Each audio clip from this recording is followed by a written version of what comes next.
And we are live. How's everybody doing tonight? My name is Anthony Brian Logan, and you're watching ABL Live. You could be anywhere in the world, but you're right here with me, and I most certainly appreciate you for that.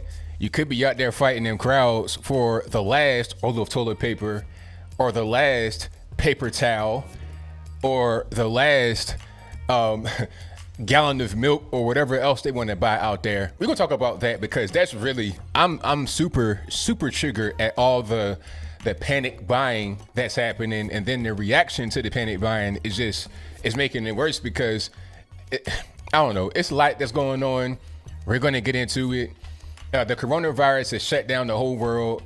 Who would have thought that this virus that has killed maybe like 40 people in the USA compared to 80,000 that died from the flu in one season in 2017, 2018 winter, compared to the current 15,000 or more that have died from the regular flu this season? Who would have thought that a disease that has killed 40 people in the US will bring the entire world to a halt, that will bring sports to a halt? No Major League Baseball, no National Basketball Association, no NCAA tournaments, no gymnastics, no field hockey, no tennis, no lacrosse, no nothing.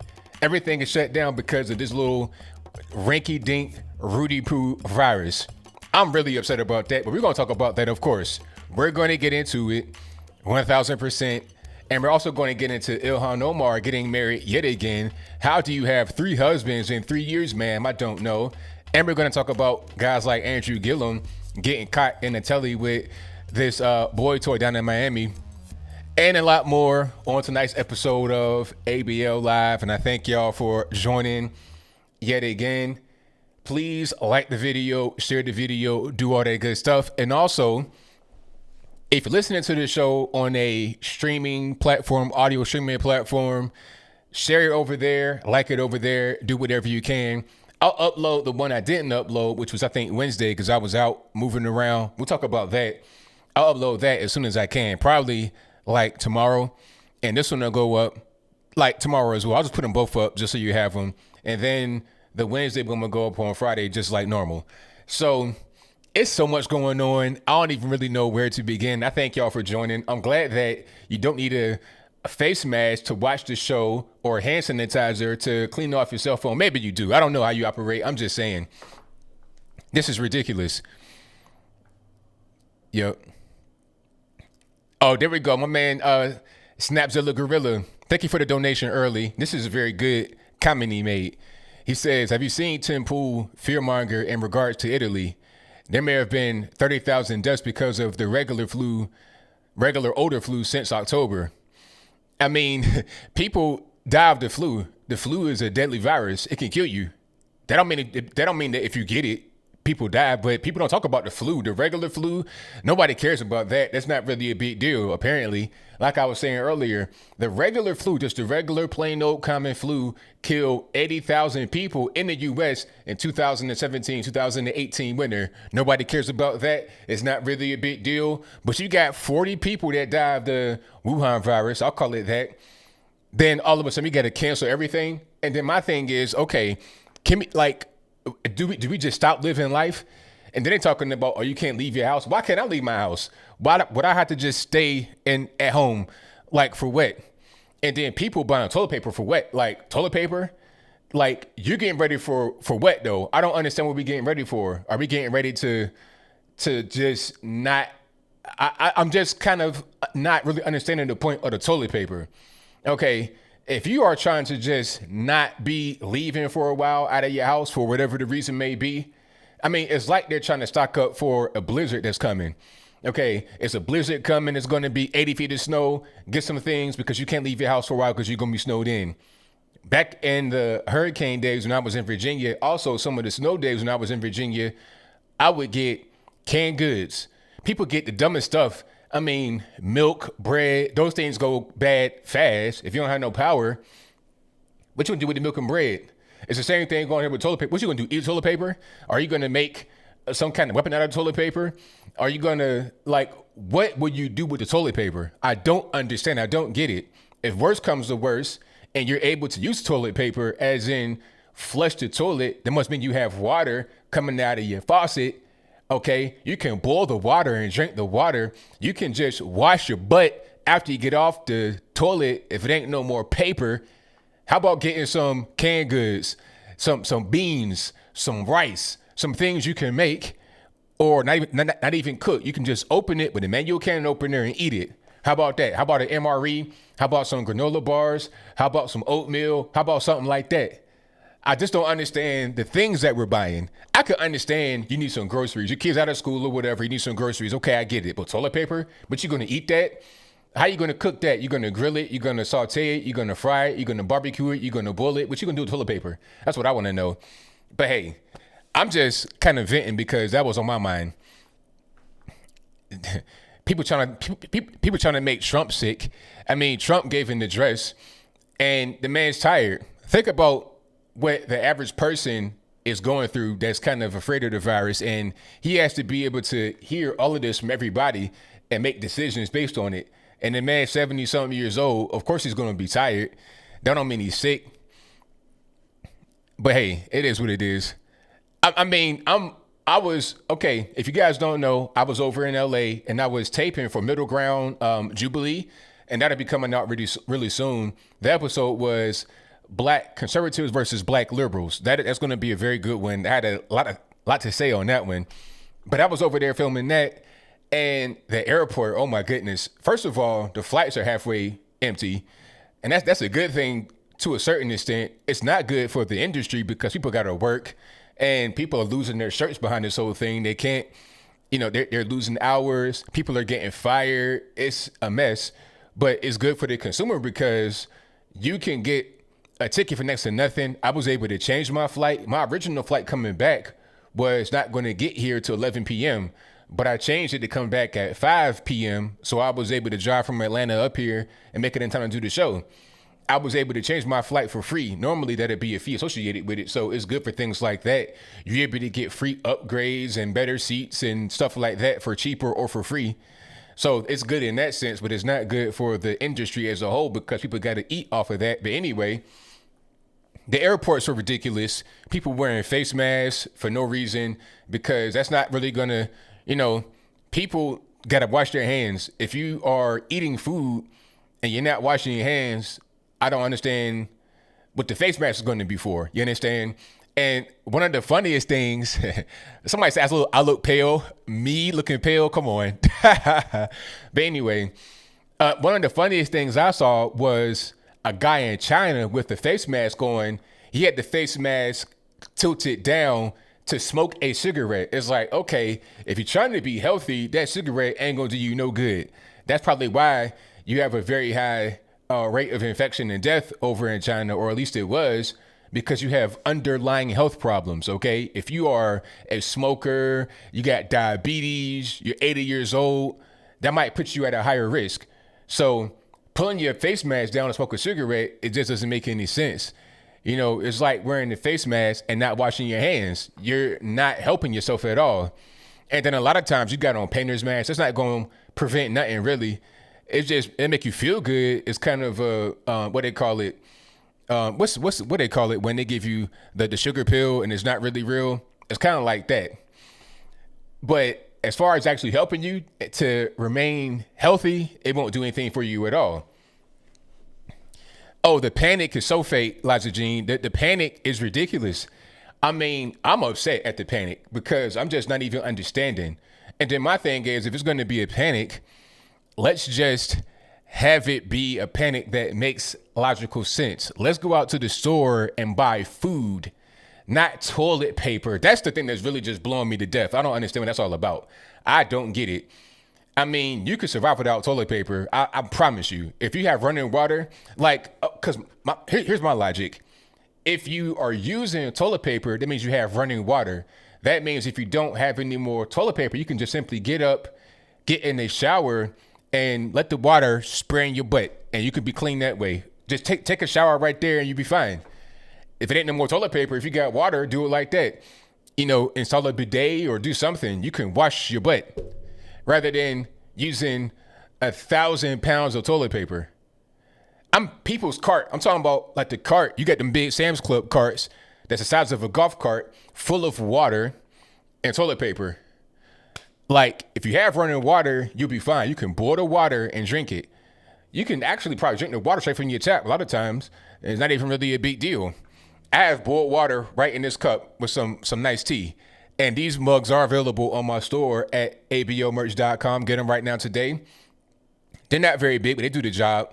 I'm 6'3", so you could pretty much see how it is with me. This is boiled water. This is tea. You see, it's a tea bag in here. It's boiled water. I got it from the tap. It's safe. I did not have to go to Walmart to get water to put into the kettle to make the tea. Oh, that was on my mind. I'm just venting at this particular point. So yeah. I mean, I'm just saying some of the things that I'm seeing don't make any sense at all. One guy, I put the video on my Instagram and my Facebook page. I'm going to play it right now so you can kind of just feel my frustration a little bit more. You'll see that it's not just me talking about it. Hold on. Now, you guys heard about the NBA being canceled? I'm going to get to that video about the guy being frustrated, but first I'm going to play this video right here. This is from Donovan Mitchell. You know, the NBA got postponed for at least probably about 30 days. It did not get canceled totally, just postponed. Because two guys got the coronavirus, the Wuhan virus.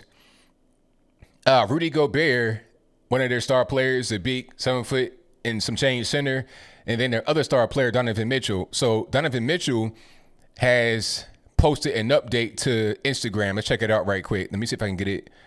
There we go. What's up, everybody? Donovan Mitchell here. Just want to say thank you guys so much for your continued support, man. It means a lot to me. I feel fine. Things are going well. I'm just taking the proper precautions. You know, as was told to me by the health authorities, I got to stay in isolation. So, solo in here, playing video games all day, and can't wait to get back out there on the floor, man. Play in front of the best fans in the world. Really miss playing in front of you guys, and I'll see you guys soon. What's up, everybody? So that's it. I mean, Donovan Mitchell looks perfectly fine. He does not appear to be like he's in his deathbed.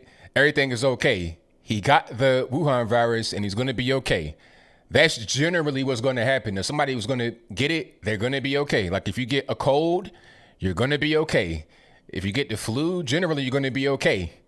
People die every day from various things. You can't just prevent living to not die. It's like, okay, everyone has to expire at a certain point. You have old age that sets in. So what if we just say, you know what? When a person is born, let's put them in a cryo chamber. So if they're frozen, it means they can't actually die because they don't actually live. That's what's going on right here. I just can't wait for it to be over. I'm tired of it. It's to the point now where I don't even listen to a lot of the news stories because it's always the same thing. It's fear mongering, frustration, worry, panic. And matter of fact, speaking about that, let's get back to the video that I said that I was going to show you. And he does look upset, Angie. I'd be upset too because it's like he's not even sick, but he has to stay indoors because what doctors are saying. He's got to. He wants to go out there and play basketball. He wants to go out there and entertain the fans, earn his money, but he can't. He has to be in isolation due to what the panic that's going on is. I mean, if he had the flu, it would be no isolation. Michael Jordan played one of the best games of NBA history with the flu. They call it the flu game. Nobody was trying to put him in isolation. Nobody even said you can't play tonight. He went out there and played with the flu. But this man might even have, he has not even the sniffle, and they got him locked up playing video games. It's crazy. Hold on. Forever Batman says conservatives are downplaying it, saying don't panic, but most of the Republican senators are in isolation. I mean, when you say most, how many is most? And if there are any isolation, why is that? Is it because they want to be there, or is it because the panic is causing them? They have to react to it. You think they just want to be isolation for what? You think they're just sick and about to pass away? No, it's not. It's not what's going on. People are just scared. They're afraid, and they have to do that to please people and to make sure everybody doesn't panic. But let's get into the video here. This is really how I feel. Let's cue it up. Okay, now there's somebody who is being number. We'll talk to you guys a little bit later. It's your fault that people are freaking out here. You all are the ones that are at fault. This is You're no the one worse here than the at 6 flu. o'clock in the morning. I'm reacting to other people's Well, reactions. you don't have to react. Okay, bye. Well, no, control your Your boss, your editors. Thank you. You're all the scum of the earth. People are sick of it. They're tired. You know, I mean, and some would say, oh, he had harsh language and, oh, wow. Snaps of the Gorilla says Deontay Wilder fought Luis Ortiz with the flu. There you go. There it is. And he won, didn't he? He only lost once, and that was against Tyson Fury. He won the match with the flu. So apparently it wasn't that bad. But yeah, I feel the same way that guy that was on the video did. I mean, the panic is unreal. But there are super chats. I'm going to read those right quick, and then we're going to get back to some of the topics that are on hand.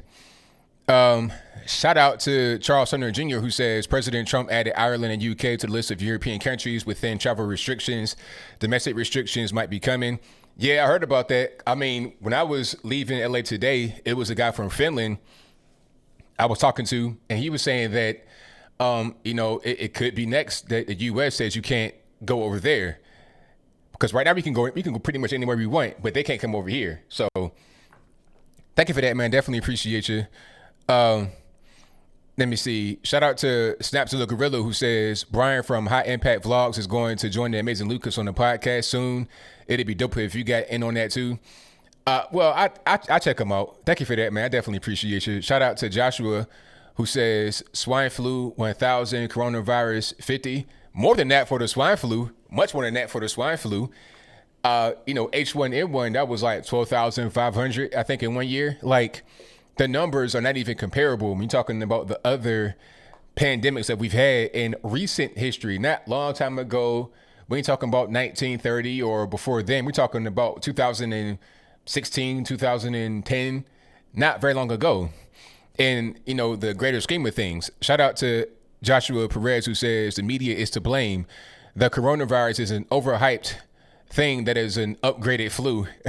And my workplace doors were open and people were working at home. I'm already tired of it and it's silly. I'm right there with you, sir. Thank you for your donation. Shout out to Miriam Vidal, who says everyone certainly cares about what the CDC has to say. Well, the CDC also recommends all vaccines for all children, but y'all aren't ready to talk about that. There you go. Boom. When I talk about that, oh, I don't want a vaccine. Okay. Well, now all of a sudden the CDC, what they're saying makes a difference. What they're saying is gospel and it's infallible. But thank you for your donation. I most certainly appreciate you. Thank you to Sean Jones for the donation, who says, what up, ABL, love your channel. Keep it coming. Hey, will do, man. Thank you for your donation. Most certainly appreciate you. And did I get everybody? I think I did. Let me see. I'm just reading some of the chat here as well. Tim A says the left stockpile toilet paper, the right stockpile bullets.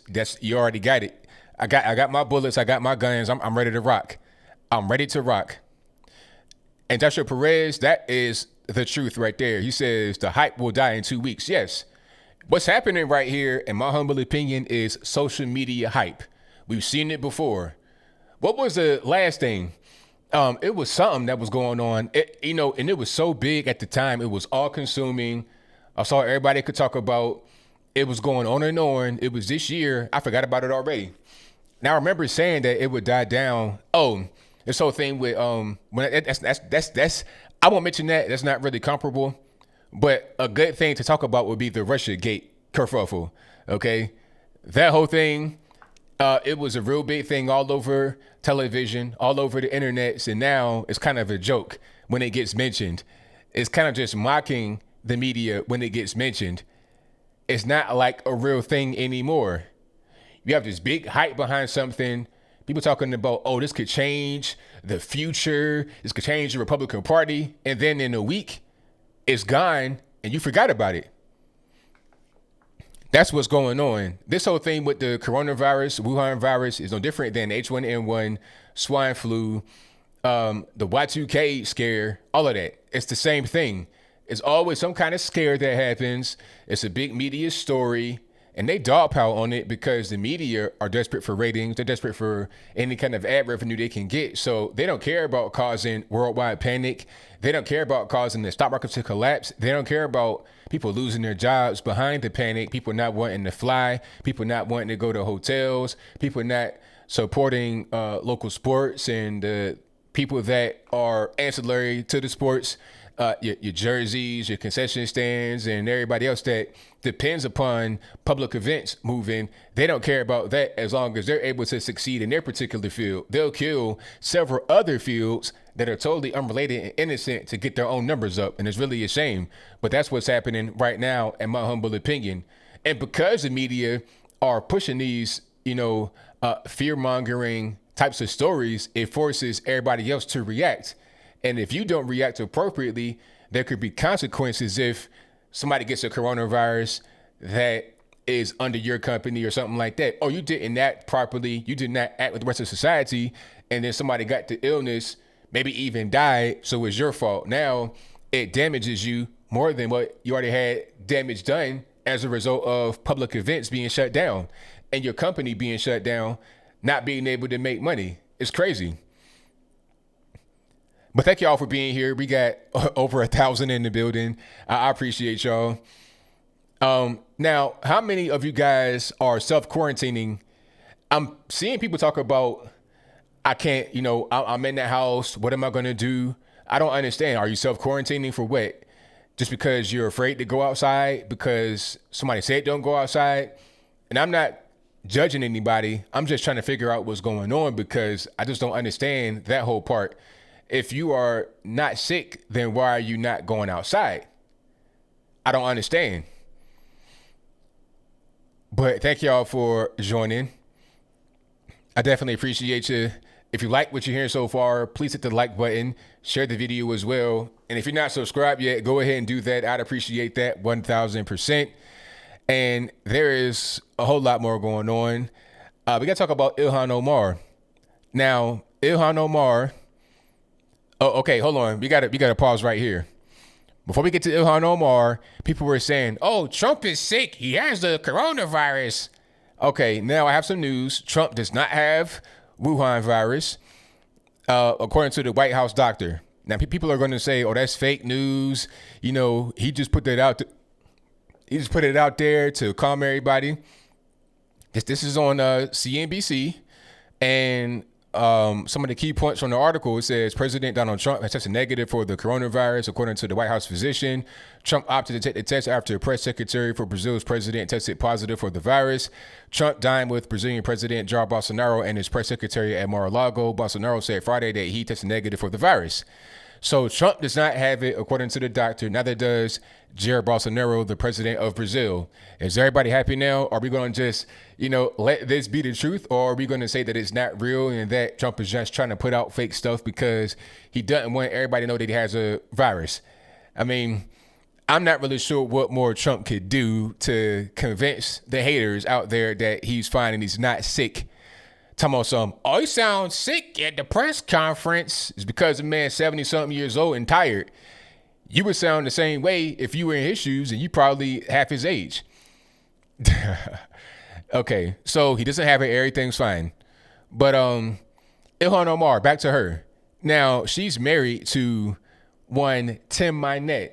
Now, I did videos about this guy and her. We all know that Ilhan Omar had a husband, a real husband, that she was married to since like 02, 03, who she has 3 kids with. I think 3 or 4 kids. One of them is like about to be in college. So they've been together for a long time, almost like 20 years. They were married in the Islamic tradition first, but not legally up until recently. I'll get to that in a minute. His name is Ahmed Hersey. Now, in 2009, she gets legally married for the very first time to a guy by the name of Ahmed Noor Saeed Elmi. Now, Ilhan Omar is an actual, legitimate, true refugee from Somalia. She was in a refugee camp in Kenya, neighboring country, for 4 years before she came to the United States. She was rescued by a Lutheran organization and brought to the U.S., but some of her family was rescued and brought to UK. They were split up at a certain point. Now, her name before she was split up and sent to the United States to live was Noor Saeed Elmi. Ilhan Noor Saeed Elmi. That was her surname. Noor Saeed Elmi. So the other part of her family that left and went to UK kept that part of their name. One of her brothers that went to UK to get rescued from the refugee camp was a guy by the name of Ahmed Noor Saeed Elmi. In 2009, she gets married to a guy by the name of Ahmed Noor Saeed Elmi. All signs point to that guy being her brother, and she got married to him for immigration purposes while she was still unofficially married to the first husband. So that's called incest and bigamy and immigration fraud, and also student loan fraud because he went to school based upon the marriage certificate being quote unquote valid. But anyway, she gets divorced from the brother in 2017, gets married to the real husband in 2018, gets divorced from him in 2019, and then now in 2020, she has a brand new husband. So if you count on that's 1, 2, 3 husbands within the course of 3 years. This guy is Tim Mynett. Tim Mynett was working on the campaign. She gave him up to 40% of her campaign funds. That's like $300,000 to do little ticky-tack stuff, consulting and things like that. Word on the street is that she was embezzling the cash from her campaign through him back to herself. And of course, when they were dating, they're both still married. She was married to the other husband, and he had a wife, Beth Mynett. Beth Mynett said in the court that Ilhan Omar stole her husband from her. So this is all out. It's all documented. Paperwork is already there. We all know what's going on. Now, she gets married to this guy, Tim Mynett, probably because if you're married, there's no testifying that happens between the two of you. So if they want to call her up for the embezzlement of the campaign funds and they want to call Tim Mynett to the podium, he is not required to testify because he's married to Ilhan Omar as his spouse. So it's kind of a legal shield. Tim Mynett is getting played like a fool. He's thinking that Ilhan Omar is beautiful and she's an upgrade from his wife who's like 13 years older than him. So he's getting played like a dummy. Meanwhile, she's just using him to get that campaign money embezzled, and also so she won't get in any kind of legal trouble, she married him to do that. I would not be surprised if she was still dealing with her actual husband and raising the kids when she's not around Tim Mynett. But that's what's going on with that whole situation. These corrupt people are ridiculous. It was funny because she put the picture of herself and the new husband on Instagram. Maybe she thought this whole Wuhan virus thing would shield it and that she'd be able to do it on a stealth level, but that was not the case. Everybody saw it and everybody commented on what happened. Speaking about people doing things they think are done in the dark but come to the light, let's talk about your man out of Florida. What's the man's name? Andrew Gillum. Now, Andrew Gillum, this guy... This guy decided that he wanted to go to a hotel room in Miami at 1 o'clock in the morning and do what? I'm not really sure. Let's back up a little bit. Andrew Gillum, if you don't know, was the mayor of Tallahassee from 2014 until 2018. So pretty recently, he ran for Florida governor against Ron DeSantis, and he almost won.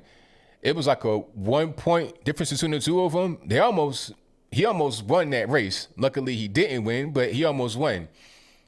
He was on CNN as a contributor talking about DeSantis is a racist and he hates black folks, is that and the third. And Gillum was racist himself, talking bad about white people and all this and that. Barack Obama endorsed Andrew Gillum. Not only did he endorse him, he went out and campaigned for him on the trail. There's pictures and video of Barack Obama speaking on the podium, microphone and everything, with Gillum right beside him, laughing it up, chuckling and everything else. So Obama endorsed him. He was the mayor of Tallahassee, and he almost became Florida's governor. Now, he's married. He's 40 years old. He has a wife and I think 3 children, 2 or 3 children. Matter of fact, 3 or 4 children. At least 3 kids he has with his wife. Now, Thursday night, he gets caught in a hotel room by police with 2 other men. One of the men is face down on the bed, vomiting violently. Gillum is in the bathroom, vomiting violently. And the other guy, I don't know what he was doing. Apparently, the other guy bought the hotel room for the quote unquote friend that Gillum was hanging with. Now, Gillum's excuse as to why he was there was, oh, I'm in town for a wedding. Okay, so why are you in the hotel room at 1 o'clock in the morning if you're in town for a wedding? Like, what's it got to do with anything? You know, if you're in town for a wedding, you should be, number one, sleep by that time. It's Thursday. Like, what are you doing up? And number two, your wife and kids should be with you. Why are you in this man's hotel room? And then the guy that actually was the one that was vomiting, the so-called friend he was visiting, is a well-known white male gay escort. Very well-known guy, big muscle-bound dude. And this whole thing with meth is what Ed Buck was doing over there in Los Angeles. You know, remember that whole thing where I think it was he had 2 or 3 men, black men that died within 1 year because he was injecting them with meth. It was the same thing going on here. They had meth in the hotel room. When the police came, they saw the baggies of what was probably meth inside in plain sight. And the guy, the gay male escort who was vomiting, was treated for a drug overdose. So he could have almost died as well. Luckily, the police came and caught him before he did. Or it could have been Ed Buck 2.0. Now, Andrew Gillum says he was not high on meth. He was just a little bit drunk. What part of the game is that when you are a former mayor, governor candidate, maybe even a presidential candidate, still getting drunk in a hotel room at 1 o'clock in the morning when you got a wife and kids? Okay. And it's rumored that they were all butt naked when the police showed up. So, Andrew Gillum, what are you doing here, sir? You got a wife and kids. Why are you in a hotel room allegedly naked with a man on meth? And the man is a well-known gay escort, and the hotel is well-known for that type of activity, for gay male prostitute activity. You're on the boy stroll, basically, sir. So you got some explaining to do about what's going on. Okay, you and Ed Buck and everybody else, Jeffrey Epstein, you know, that's a pervert squad over there on the left. But if you ask me, hey, ABL, are you surprised at what's happening? Not in the least bit. Not at all. None whatsoever. This is just par for the course. 100%. Matter of fact, hold on. Here's an article. This is on New York Post. And this is just what I was talking about. Okay. That's the white male right there. And it's funny because Andrew Gillum is the kind of guy that would talk bad about white people, but yet here you are, you know, with this man, this white man, gay male escort on South Beach in Miami. Okay, now, and the craziest part about it is that Gillum was allowed to leave the hotel room and go home. But I have questions. First of all, if you were the mayor of Tallahassee, I presume you live there. So if you're in South Beach, Miami, and you went home, where's home? In Miami? So how do you have a house in Miami when you were the mayor of Tallahassee? I don't understand. And if you have a home there, then why do you need to be in the hotel room? You see what I'm saying? If you're down in Miami for a wedding, like he says, then why do you need to be in the hotel room if you already got a house down there? You can just stay in your house. It's like if I have a house in Virginia, right, and I go back to visit my family, and then I stay in the hotel room rather than my own house. I'm going to stay in my house is what it's there for me to stay there when I'm there. So his story does not make any sense. Now, I wonder what wife got to say. They'll probably be quiet. Wife and kids probably be quiet. They probably won't say nothing. But I'm sure his wife is upset. He should explain what's going on to his wife. Maybe she knows, maybe she does, but I don't think so. Maybe she should explain what's going on. He should explain what's going on to her so we get a little bit of clarity as to what's going on here. But Andrew Gillum, you got some serious planning to do. And this type of negative kind of toxic behavior from the left, it's just par for the course. Not surprised in the least bit.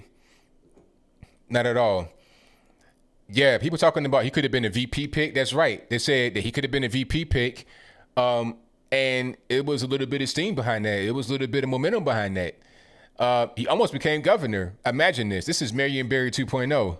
It could have been Ed Buck 2.0, but it was Marion Barry 2.0. Marion Barry was the mayor of D.C. who got caught in the hotel room smoking crack. And she set me up. It was the same kind of thing going on with this situation. Luckily, it was not Ed Buck because the guy could have died, which is what happened with Ed Buck.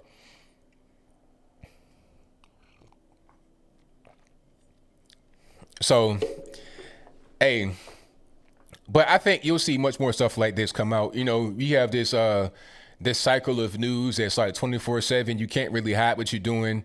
There are more things like this happening in government, and you'll see it. Like sometimes you can kind of tell kind of what's going on. In many ways, DC is like Los Angeles. You know, a lot of things that are kind of fake. You don't really understand what's going on. Like you see the surface, but you don't see what's beneath the surface. And that's what is really important. That's the swamp right there. You know, you got to drain that. People talking about, senators and House reps as part of the swamp. That's part of it, yes, but it's much deeper than that. It's like a deep-rooted tree. You got to get all the way down to the roots to get to the core of the problem. And if you don't, you're not really going to be able to solve any kind of issues at all. All right. But thank y'all for joining me. I most certainly appreciate you. If you like what you're hearing so far, please like the video, share the video, do all that good stuff. If you're just now coming in, Trump did test negative for Wuhan virus. So all the rumors can stop. That comes straight from the White House doctor. So all the rumors can come to a close. Speaking of rumors, there was a hate hoax here in Tennessee. Now, I don't know about y'all, but I feel like anytime there's some kind of hate crime or some kind of thing where somebody says something to somebody that could be considered offensive or could be seen as a hate crime by some is usually fake. I've not really seen any legitimate hate crimes lately. Anytime I see a thing that's like what I'm about to tell you, it's usually fake. Now, what happened, this is in Johnson City, Tennessee, a small town up there in northeast Tennessee, close to Virginia, North Carolina. It's like 90% white, like 6% black. Black guy has a gym up there. You know, black owned business. He has a gym and people are coming and it's all good. Outside of the gym, somebody had scrawled on the sidewalk, I think it was white pride. If I'm not mistaken, if I'm wrong, let me know in the comments below. But somebody had scrawled white pride on the sidewalk. Now, when the man saw it, he was upset. He said his heart kind of sank. And it was like, why would somebody do this? I don't understand what's going on. This ain't even that kind of place. And then they got a lot of attention on Facebook. I think a GoFundMe was created. I'm not sure about who, but money was given to the GoFundMe to fix the sidewalk, to get rid of the white pride scrawl right in front of his business. And there was an investigation launched to see who did it, you know. We're looking for some kind of white supremacists, I suppose, but it wound up being a black woman that did it. Now, I don't know if she was homeless or on drugs or what, but it could have been all of the above, none of the above. I don't know, but it was a black woman that did it. Now, I've not heard why she did it, but at this point, you kind of expect for a thing like that to be done by a non-white person, because who does that? What's the point? What does it even do? If you scrawl white pride on a sidewalk, how does it actually hurt somebody? It doesn't. If you want to actually hurt people, you do it through things like, I don't know, Planned Parenthood. You know, you do it like that. You could kill all the black, white, Puerto Rican babies you want to with impunity if you want. That's how you actually get at somebody. You don't hurt people by scrawling things on the sidewalk. But see, people got their eyes totally not on the real target. The eyes are not on the prize. The prize is trying to dismantle some of these organizations like Planned Parenthood that kill people outright, that target communities outright to exterminate them. We're worried about things being scrawled on the sidewalk. Juicy Smouye with his MAGA hats and his little I don't know what kind of rope he had. Some kind of twine. This man had twine talking about, oh, they tried to lynch me. And when the police came, this man still had a twine in his hand talking about, oh, they tried to hurt me, they tried to lynch me, this, that, and the third. Ridiculous. But I digress. The point is that people are focused on the absolute wrong thing. People like Juicy Smouye and others got to make up hate crimes because what they've been told is a problem. What they've been told that exists does not exist.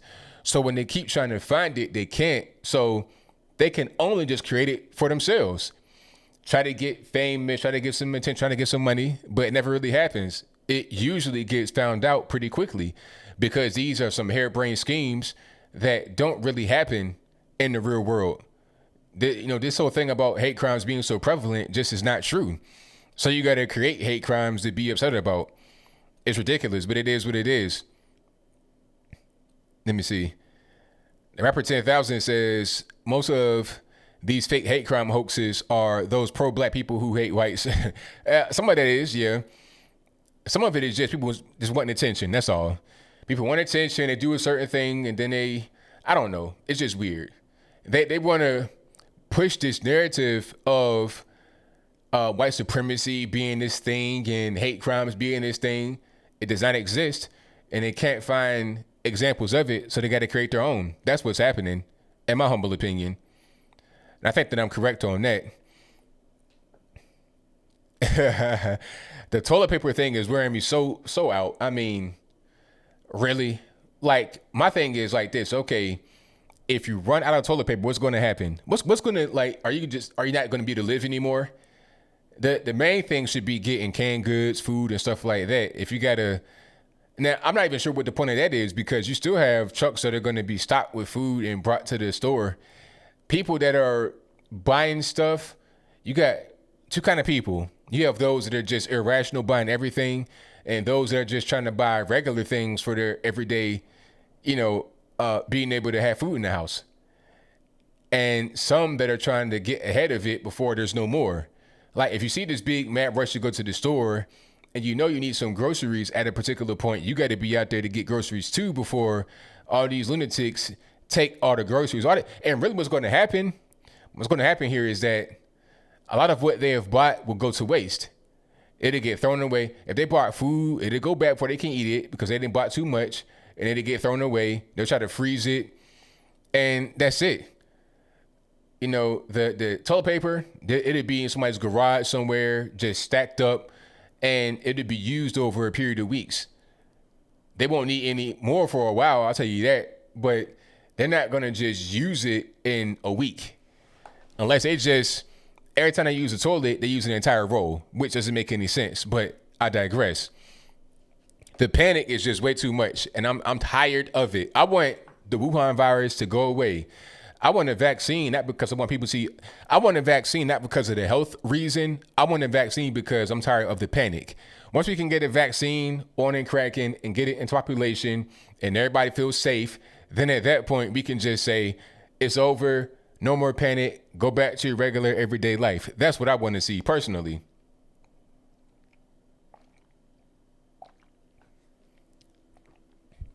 Back in the day, I used to use one ply. I was a goon. One ply, septic safe.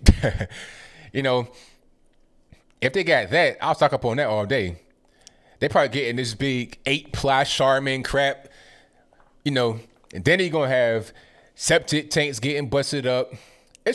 I don't know, man.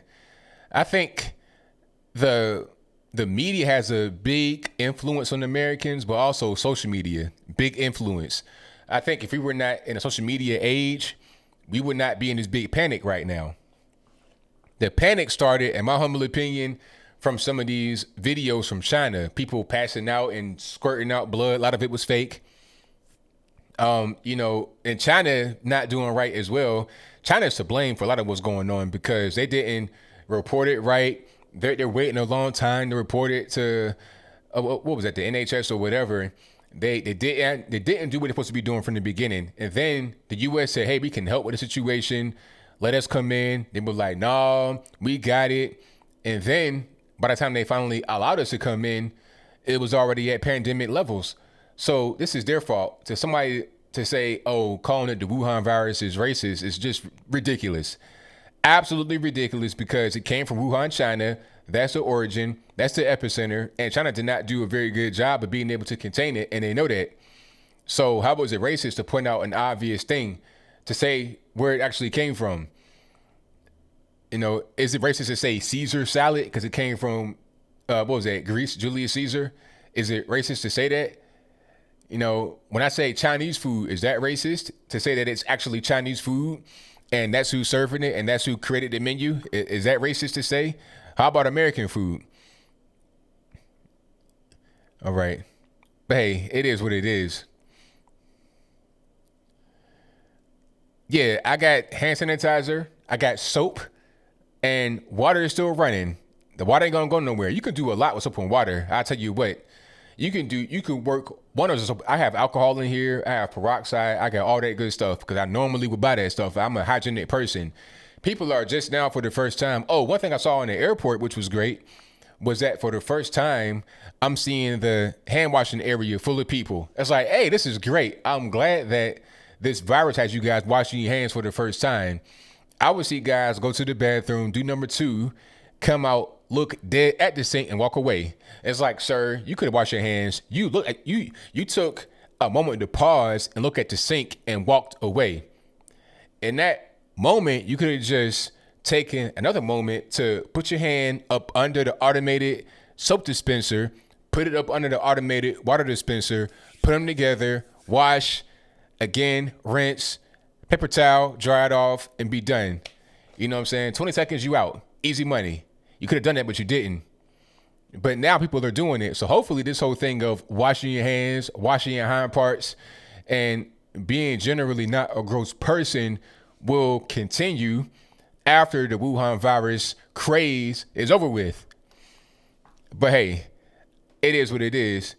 Thank you to my man Killer Sushi, who says flu activity is currently being caused mostly by influenza B Victoria viruses, followed by H1N1 viruses and H3N2 viruses.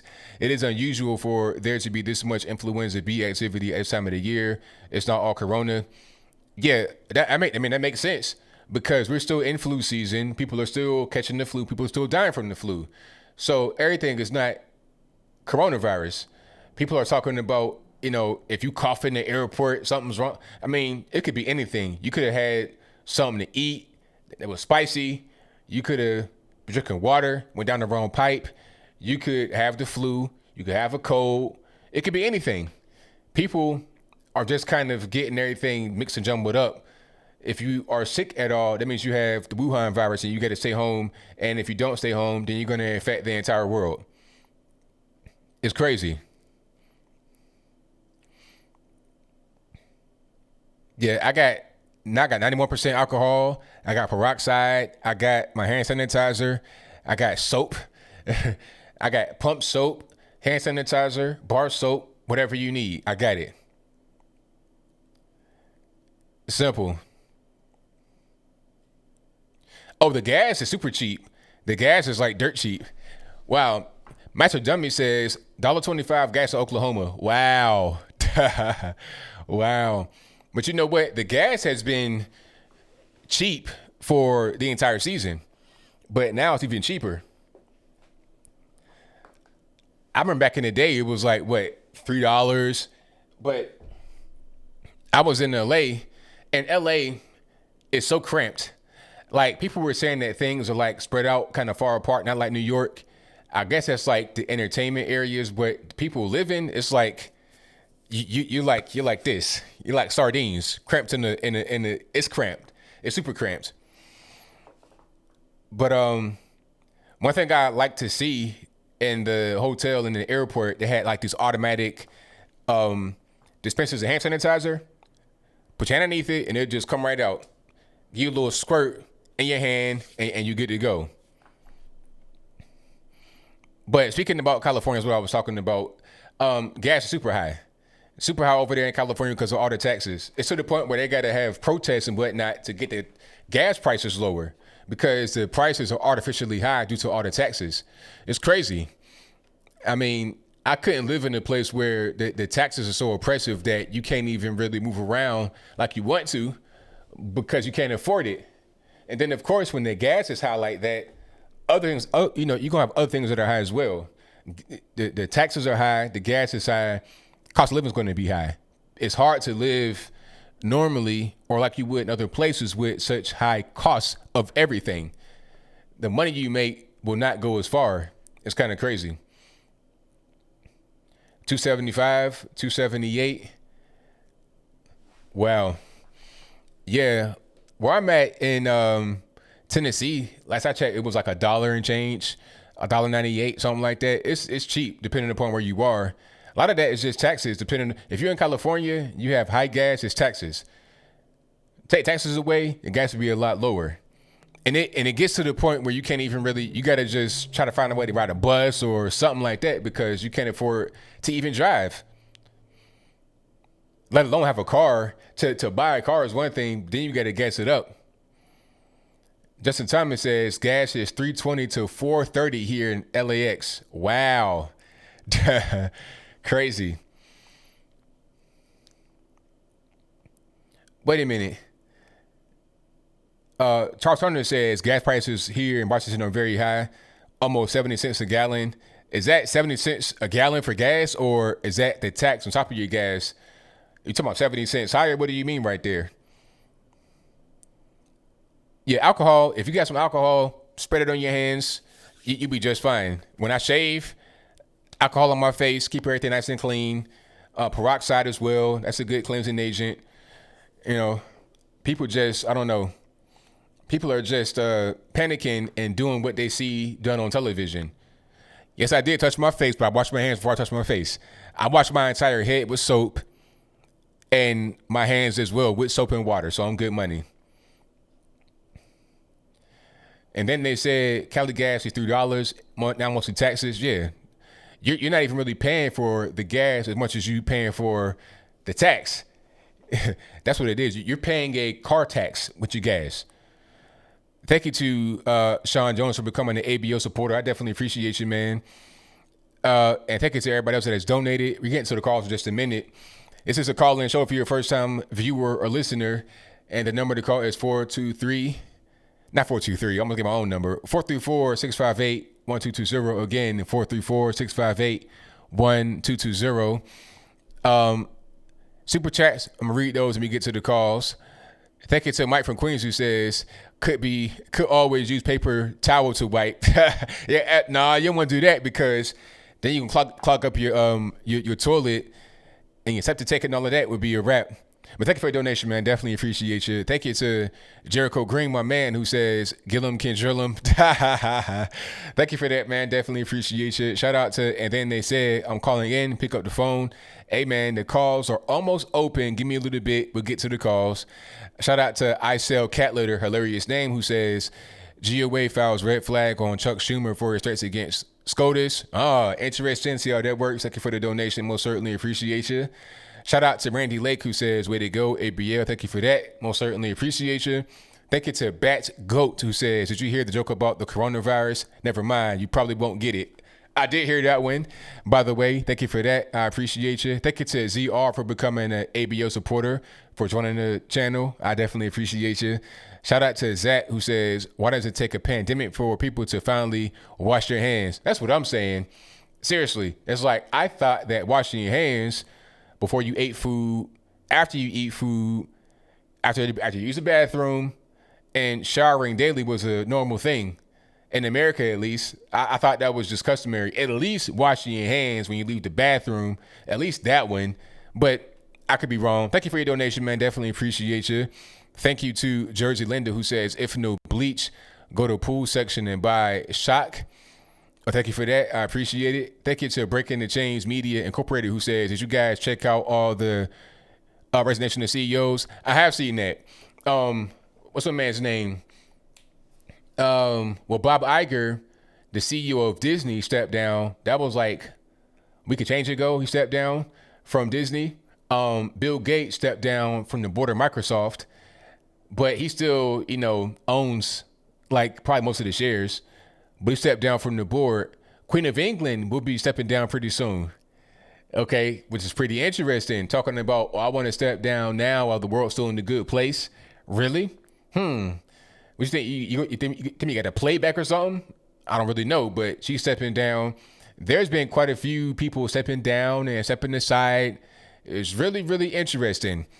But thank you for that. I definitely appreciate you. Thank you to everybody who has donated so far. Shout out to all the PayPal people, the Patreon people, the viewers, subscribers, the new people, the sharers, all that good stuff. Let's go ahead and get into the calls.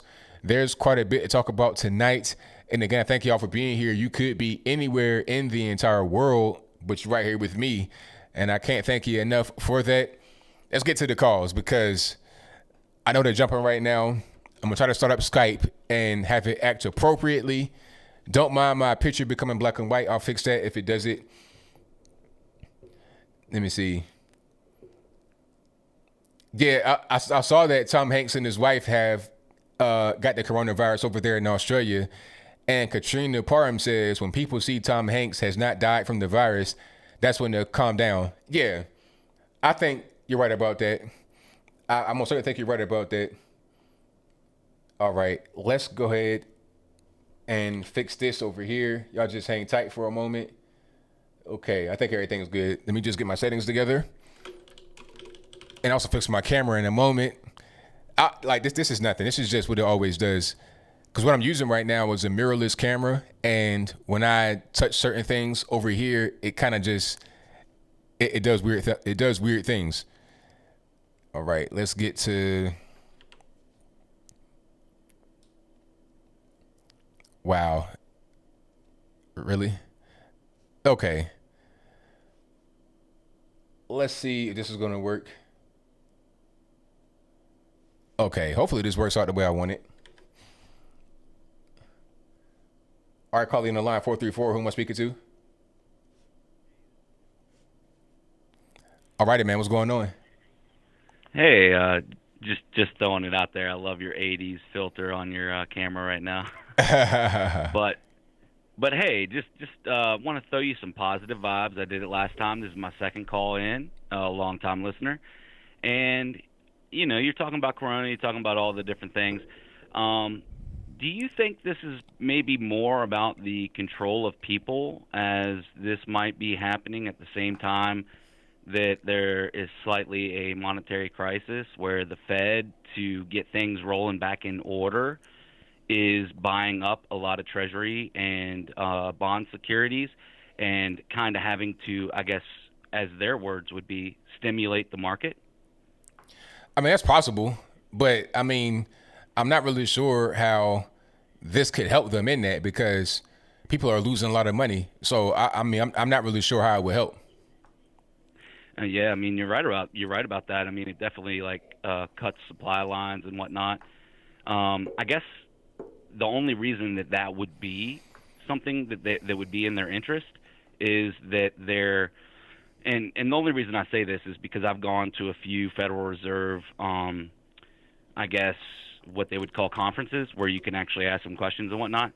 And sometimes I gave them a little bit of a pointed question to where, you know, what is the miscellaneous fund over here and why is it so large? And, you know, they didn't have very good answers. And so I'm almost questioning, could it be on purpose so that they could then completely disintegrate that miscellaneous fund and somewhat almost devalue the currency on purpose? Well, I mean, I don't know. I don't know why they want to do that. So I really don't know. Mm-hmm. Well, I mean, that's cool. I mean, I totally don't know either. I was just curious because, I mean, you definitely have a cool perspective, and I dig it. But one other thing, and I'll kind of keep my thing short here. I'm definitely not afraid of the whole coronavirus thing. I actually have a friend who is my roommate, and he works in the health departments. And as he's gone into work and stuff, they made him more aware of everything. And the only thing I wanted to say about that was, I'm not scared, but it's kind of interesting that we all are becoming a bit more aware of all of this, which I think maybe could be an important thing to think about, you know? Well, yeah, I mean, people need to be more aware. I think the main thing that I'm taking away from this is that people are starting to, you know, have hygiene, wash your hands, and you know, instead of panic, maybe go for hygiene. Yeah. Yeah, maybe that'll kind of like calm down some of the flu as well, because the flu was actually a real thing in 2017, 2018 winter season. It killed 80,000 Americans. So maybe we can kind of cut down on that. And then when we emerge from this panic we have going on right now, we have a healthier society as a result. Just maybe. Sure. All right. One last thing for you, brother. Have you, through all your connections, and I know you're pretty decently connected, I definitely know that. So through all your connections, have you actually known anybody personally that has caught the virus here in America? And do you know anything about their experience, if so? No, I don't know anybody that's caught the virus in America or anywhere else. I don't know anybody that has it. All right. Yeah, me either. Yeah, I was just asking. Thank you. Hey, well, thanks for your time. Like I said, I don't want to take up anything else. And still want to end on positive vibes, man. You're doing it awesome. Thank you for the call, man. Definitely appreciate you. Definitely. Thank you. Bye. All right. Shout out to the caller. Most certainly appreciate him. And thank you all for joining. Let me get to the next call. American Joe, what's going on?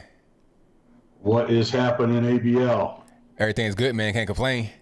Hey, I want to speak up for all of us men out there who don't wash our hands before and after we eat. Okay, pal? Because I have what you call white blood cells, and I don't have to wash my hands.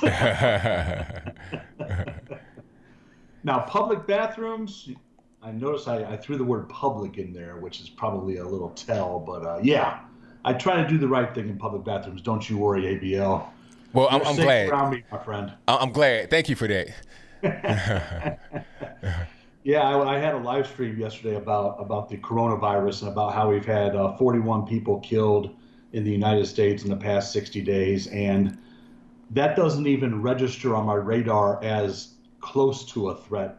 Of all the ways I could die in this country, that's not even nowhere near a level of even concern, let alone a need to stockpile toilet paper for some unknown reason. It just doesn't make any sense. You know, you're way more likely to get hit by a car, to get into a car accident, to die of heart disease, to get pummeled by a hammer, to get shot by a gun, than you are to get dead by the coronavirus. So to me, it's a big joke. And it's very telling to me how the left has been attacking every single move Trump makes since he's made a move, except for the national emergency. They praised the national emergency on all sides. But what does the words national emergency do, ABL? It just feeds into the public hysteria. It does. It really does. That's all it does. Yep. And so what I said we should do is we should change the name of it from national emergency to national directive, but it would have the same exact legal effects of a national emergency. And you look around, I got a list on my community tab for people that are interested of everything that's scared us to death since 2000. And every year to every third year, there is a disaster that is going to befall mankind. And the same thing happens. All the news media start talking about it. Everybody's out there buying up supplies. It's just repetitive over and over and over. And I compared Americans to professional wrestling fans, which I am a professional wrestling fan, ABL. And you can sit there and watch Stone Cold Steve Austin be the good guy, and then the very next week he flips to become a bad guy, and you have total memory loss over everything that happened previously. And that's what happens with these natural disasters or these, you know, the Mayan calendar, the meteorite's going to crush Earth, or Y2K, or the Zika virus, or the swine flu, or H1N1. I mean, we just have the shortest memory in this country. It's unbelievable. You're right about that. You're absolutely right, because all these other things that have come along, like you said, swine flu, H1N1, it was a big scare. People were, you know, like it was a really big thing, but nothing like this. People didn't shut down the entire industry, and the spread of it, the scope of it was much worse than what we're dealing with right now, and it wasn't this big reaction. But how soon we forget what we've done in the past, what we've gone through in the past. Yeah. And luckily for us, Trump has white blood cells like American Joe, so he tested negative. That's right. Negative, Mr. Trump. Thank you, President Trump, for that. So I just want to tell all of your audience members, man, we cannot take anything for granted. It doesn't matter if the Democrat Party is being led by a pedophile Alzheimer's patient. We have to get out in force. I know he wanders off stage in the middle of live streams. I know he can't remember where he's at. I know he can't remember who he's talking to. I know he wants to take everybody in the parking lot and beat them up. But do not take that for granted. I need everybody to get out there and vote for President Trump again in 2020. We're going to need everybody, all hands on deck. And did I hear you talking to Jericho Green in your audience? Yeah, he's here. He's here? Well, Jericho, listen, buddy. I've been trying to reach you for a very long time to get you to come over on my live show. So maybe you could send me an email, AmericanJoeShow@gmail, and get in contact, because I definitely want to get you on my live show. Thanks ABL, for having me, buddy. No problem, man. Tell everybody how to get in contact with you, where your channel is, and everything else. Oh, just search out American Joe on YouTube. You'll see me all over the place. You can't miss the beard. But I am a straight white conservative Christian Trump supporter, and I encourage anyone who wants to hear that point of view to come on over. If you're a liberal progressive, I'm not really interested in your opinions, so stay far, far away from my channel. But if you're a conservative Trump supporter, come on over. You're going to love the content, and I hope you guys do. All right, thank you for the call, man. Definitely appreciate you. Talk to you soon, brother. All right, my man American Joe. Subscribe to him. If you're not subscribed to American Joe yet, go ahead and do that. That's a good guy right there. 1,000%. And shout out to my man Jericho Green. If you're still in here, check him out, boss. 1,000%. Now let's get to the next call. And the lines are jumping. I'm going to try to get everybody on as soon as I can. But y'all just hang tight. Keep calling. And I'm going to get to you as soon as possible. All right, call you on the line. 631. Who am I speaking to? Hey, ABL, calling from New York. How you doing? Everything's great. How about yourself? Great, great. Wanted to just mention something. Your last caller mentioned that there are 41 coronavirus deaths in the United States. Are you familiar where these 41 deaths occurred? I know a lot of them happened in Washington State in a nursing home, but I don't know where all of them happened. No, there was an article that was posted. I saw it last night. Ann Coulter had posted it. And of the deaths in Washington, 22 of them occurred in one nursing home right outside of Seattle. Right. In one facility. And 10 more occurred in Washington. So of the 41, 32 of them happened in Washington, and 22 of them essentially in one building. Right. So basically, it's not widespread at all. It's centralized in one general location and a very specific location, not even just all over the whole state, but in one, kind of like Seattle, basically. Yes. And 22 of them happened in one building. So if any of your callers have ever been inside a nursing home, right, you have a common area where some of the elderly people gather during the day to, watch TV or feed or play cards or something like that. A lot of the people are in such terrible shape that they're just in their room in a bed, and a nurse or some aide comes in during the day to help take care of them. And if you're a little sloppy with hygiene, it's very easy for it to spread throughout a nursing home where people are 80 and older, which 80 happens to be the average age of the death of coronavirus. So we're talking about essentially 3/4 of the cases in Washington and half of them in one building where people are in very delicate health. And people of the age that are prone to pneumonia.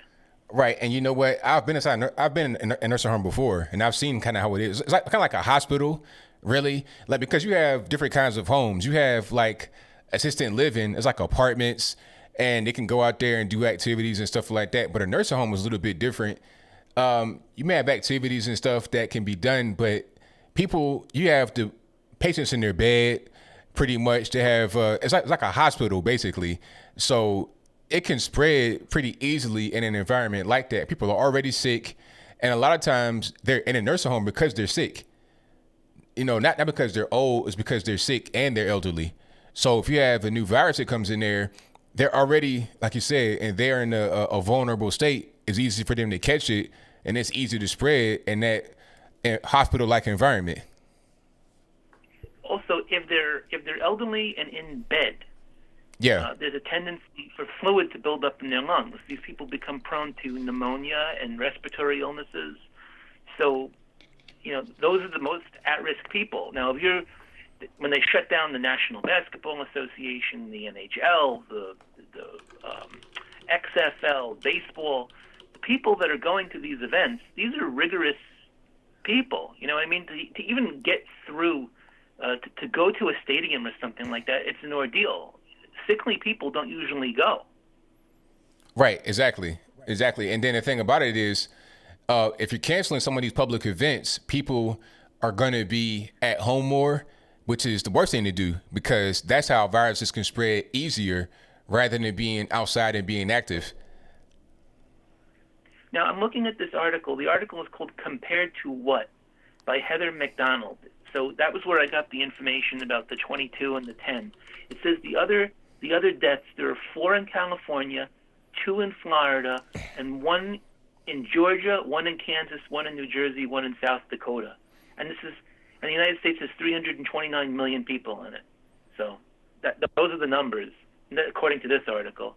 Now, there's one other thing. I was watching before. I saw an interview of Mayor de Blasio. He was speaking to Joy Reid. Now, this idiot proposes that the federal government take over businesses and run factories to produce hand sanitizer.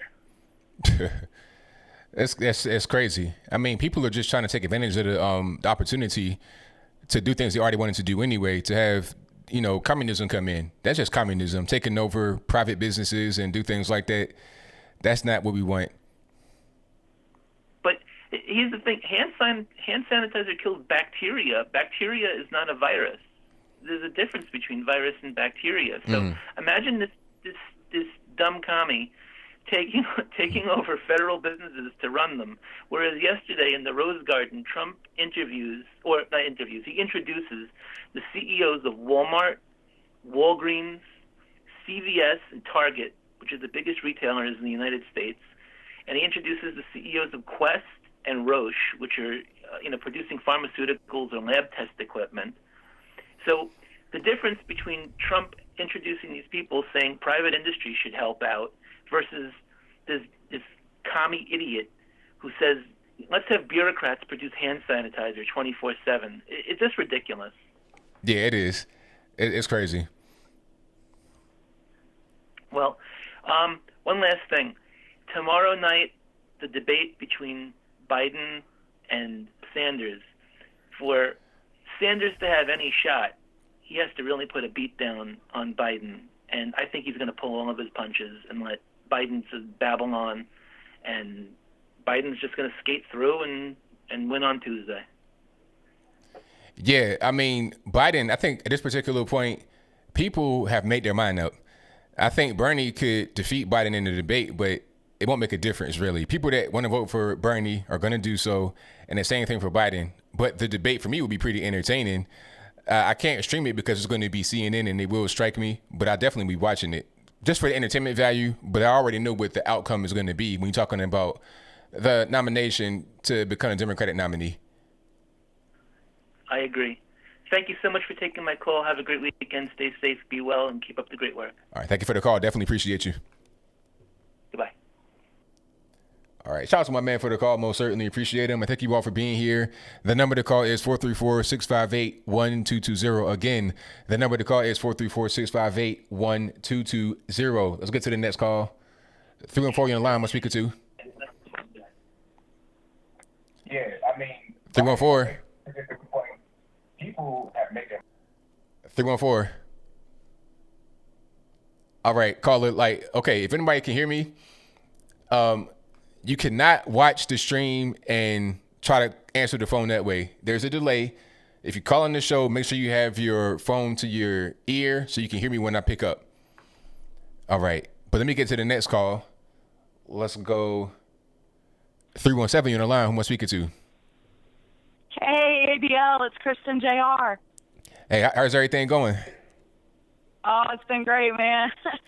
So, at the top of your show, you mentioned Miss Ilhan Omar's bigamy, incest, immigration fraud, but you didn't mention this, and I wondered if you had known about it.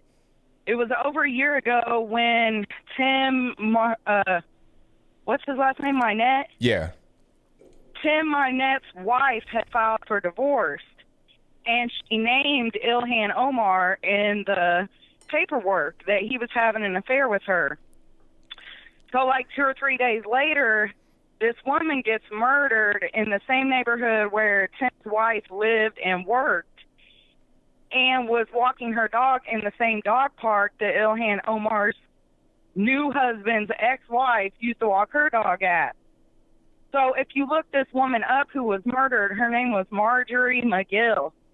She looks exactly like Tim's ex-wife. They both have shoulder-length, red curly hair, green eyes. They're about the same age, same body build. And the person who killed her, it was supposedly a random attack. He was an Ethiopian national that ran in the same circles as Ilhan Omar. So everybody is saying that she did try to do a murder for hire because it happened like 2 or 3 days after she was named in the divorce paperwork. Yeah, I mean, I wouldn't doubt it. Because, yeah, it's totally crazy. So all these things that she's done, I mean, no, granted, that's circumstantial. But I'm sure they could go in and find phone records or some kind of way that they're connected or some kind of money transfer that took place. You know, the CIA, FBI, whatever, they can find anything they want. But the bigamy, incest, immigration fraud, and all that has documentation proving what she has done.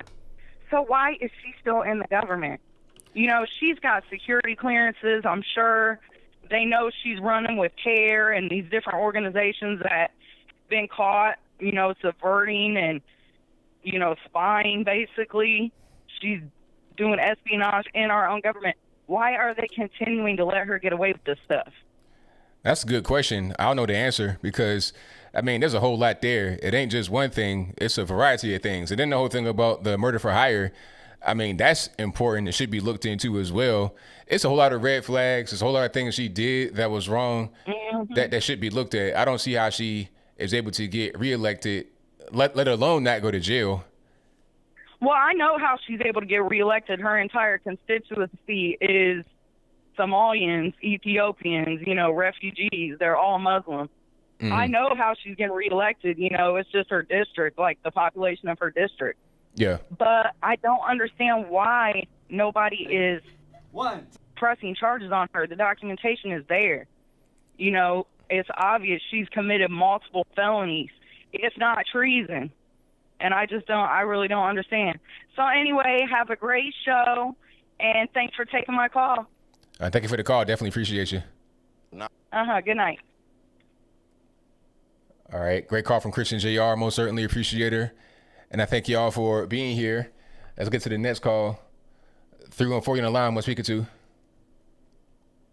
Hi, this is Amy. All righty. What's going on? Hi, ABL. I am a new subscriber. I absolutely love your channel. One thing before I get to the political hot topic that I wanted to discuss, I wanted to give a warning out to all of the females who listen to you to please do not make the mistake that I did and listen to your playlist while they go to sleep. You know, I have the thing around my head where I can listen to it while I'm sleeping, because I actually was listening to your playlist and they played all night long while I was sleeping. And let's just say, because I know this is a family channel, let's just say that I woke up in a very sticky situation. So ladies, don't listen to ABL while you're sleeping. Okay, the next thing is I absolutely love your channel, and I wanted to know, what do you think about not creating a crisis, because I don't believe that we should completely over-dramatize the situation with the coronavirus. But what would be your advice to parents who say they still send their kids to school, but the schools have not shut down, but say their child has like asthma, you know, respiratory, you know, situation, but the school hasn't shut down? What if you had a child who had asthma and in that situation, would you continue to send your child to school or try to homeschool them to the best way or your abilities that you could? I don't even really know. Like, I would just try to make sure that everybody's safe. So if it was your child, would you keep them home? Would you keep your child home? Well, it depends on the situation. I have to, if people are sick at the school, then I probably keep them home. But if not, then nah, you go ahead and go. It's no big deal. Right. If your child didn't have already have asthma issues or things like that, you would probably just go ahead and continue to send them to school. Yeah. So what is your situation? What do you think then as far as this next debate that's coming up between Bernie and Biden? I've run across a lot of people who are diehard Democratic fans, and they just really don't even care that Biden seems or appears to be losing all of his faculties and unable to completely have a coherent debate, but yet they just want to just vote for Biden as far as in the primary debate. Who do you think is going to come ahead in this next debate tomorrow? Bernie probably will win because Bernie at least has some of his brain left. He's not, although his opinions are totally out there and crazy, he still has some of his brain left, but Biden does not have his brain left. So I think that he win the debate, Bernie that is. But as far as the nomination to running for president, it'll still be Joe Biden because people have already made their mind up. I don't think Bernie can change anybody's mind at this particular point. Yeah, I agree. Well, thank you so much, ABL. Like I said, I'm a true supporter. I'm a recent subscriber, but I absolutely love your channel. And thank you so much for answering my questions. All right. Thank you for the call. I definitely appreciate you. Bye-bye. Okay. Shout out to the caller, but I'm going to say something right now. This is a family show. Don't call and say that. This is a family show for real. But I'm gonna leave it at that, and that's all I gotta say. But shout out to the caller, and let's get to some more calls. All right, caller, can I say your name? Oh, hey, ABL, this is Lee. Oh, what's going on, Lee? What's happening? Hey, man, it's been a long time since I've called in, but I've always been watching. I don't know if you remember me, but I've been watching since way back, like double digits subscribers that you had been. Yeah, man, I remember you. How's everything been going? Right on. Yeah, it's been going fantastic, better and better. I've really been enjoying the last 4 years of the Trump presidency. It's been great. Excellent. There were three things I wanted to mention and discuss with you, but I made some notes so I wouldn't ramble. The first was about maybe to offer an alternative take on some of the prepping that's been going on. Maybe I'll be a little bit of an apologist on behalf of the prepping. I bought extra goods about a month ago, not because I'm afraid of like an apocalypse or anything, but mostly because I live in a small town where there's 3 stores. And I don't want to go out to get my weekly groceries and find that I can't get the stuff I want and need because everyone else freaked out, and then have to drive to the next town over and find a store that hasn't already been bought out. And another reason why I wanted to exercise some level of preparation is because I predicted the freak out, and I figured that being prepared well before a panic would help me help ease any anxiety the panic might otherwise cause my wife. And there was one more point about it, which is that this wouldn't apply everywhere, but where I live, a large portion of the population is conservative, and they have several months or even a year of food stored up, and that's just normal. Nothing to do with the virus. Like I've got I have one large freezer just to take advantage of good deals. But a lot of my friends have 2 or 4 freezers, and on account of the hunting they do, and they always have lots of canned foods and dried foods, just prepared people. Sometimes they do their own canning or make their own jerky and stuff like. Anyway, all that just to say that this isn't necessarily the case with other household quality of life commodities like soap and toilet paper, etc. So that might account for why toilet paper, the craze about toilet paper is universal and kind of notable. Yeah, so I mean, some people are doing that. They're getting things because they don't want to be without what they need. You know, I understand that, but you know, the whole thing about toilet paper, everybody stocking up on that. I just don't really get it. And people are getting too much. They don't need to have that much. They can just get the normal amount. I think they'd be fine. And, I mean, yeah, I do agree with you there. I think that some of it is this is gonna sound really, really wild. I think there's a certain level of hysteria that people get into.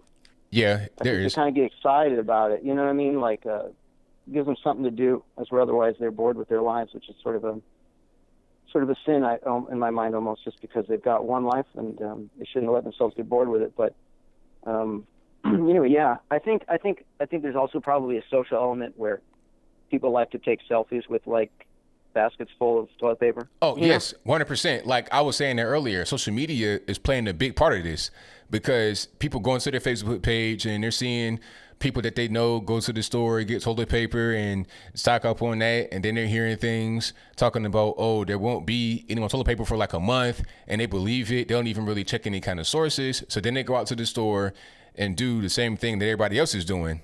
You know, like you said, it's a social part of it. They want to take selfies with all this stuff, put it on their Facebook page, get like 5 likes from their grandma and stuff like that. And then they're happy. Yeah, that's the only thing that really bothers me is when there becomes like conflicts in the store. Yeah. Actually, I did see that video with like an old lady or something, and I thought that was really tasteless. Yeah. One other thing you mentioned, you guys were talking about oil recently, and I recently heard something referred to as an oil crash, and what that entails is that the price of oil is determined by supply and demand, of course, and people have predicted that demand of oil would go down over the last many years, but it's actually gone up. And the supply outstripped demand, actually, thanks to U.S. shale oil, which opened up the industry in a big way, but caused lowering of prices due to supply raising faster than demand. In addition to those lower prices with the Wuhan virus, there's a demand shock related to the extreme limiting of travel, driving the prices down even farther. And one other factor I heard worth considering is that some countries like Russia and Saudi Arabia have government oil companies, which is to say companies that aren't operating in a free market. And they decided to increase supply, which creates a supply shock. So naturally, a simultaneous low demand shock combined with a high supply shock creates plummeting prices, and plummeting expected prices put a strain on the U.S. shale oil producers. That has led to predictions of bankruptcy and layoffs. And that kind of hardship on producers doesn't lead to enduring low prices, which is what we would want, but rather like an ebbing and flowing wave, sort of like a tsunami that sucks the water farther away from the shore before rushing in and engulfing land. And but I think there's a question as to whether or not the wave, in this case the price of oil, takes form in a large increase in price after a dip, or an attempt to spread the water throughout the rest of the economy in the form of inflation. Anyway, one interesting thought about that is that, I got limited time. I get to a few more calls here. Okay, sure. Hey, man, one really quick question before that, a simpler one. Have you ever? You mentioned you like to read, and I wanted to ask you if you've ever read The Fountainhead or Atlas Shrugged. The Fountainhead's my favorite, but I'm thinking you'd probably prefer Atlas Shrugged. I've not read that, but I've been told that I should read it, but I've not read it yet. I highly recommend it. It's quite a joy as much as it is a great moral tale. Right. I'm gonna check it out. Pro-capitalist tale. Excellent, man. Well, I'm glad to talk with you again, and I hope you stay well. Oh, thank you for the call, man. Definitely appreciate you. All right, bye. All right, shout out to the caller. Most certainly appreciate him, and thank you all for being here. The number to call is 434-658-1220. Let me get to the next call, and let's go ahead and do 713. You're on the line. Who am I speaking to? Hey, what's up, ABL? Everything's good, man. This is all right, man. This is George over in Houston, man. I was just checking you out. You know, just wanted to kind of drop a few pointers over to you on a couple of cases and get out your way. All righty. You know what I mean? Let's talk about the virus, right? Yeah. I hear you not like too alarmed, right? No. So I follow the Q post a little bit, right? I'm ex-United States Air Force. So when I hear military type of things, that kind of perk my ear.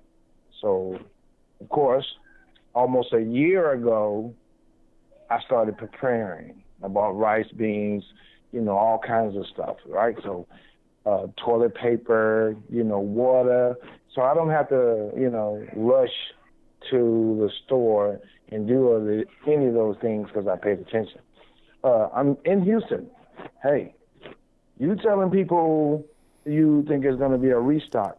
Hey, the port is empty. There's no containers coming in. There's no container ships coming in. Let's see, they canceled the rodeo, just like they did with the NBA. My girl's a nurse. She knows some people that's affected with it. I know a lady that works over at the University of UT. Apparently, the president of UT has it, or possibly have it. Dude, so I just want you to think about what you're saying and telling the people. And hey, they mix a lot of lies and with some truths, right? I mean, I don't know. And but wait a minute, hold on. So am I saying something that's wrong?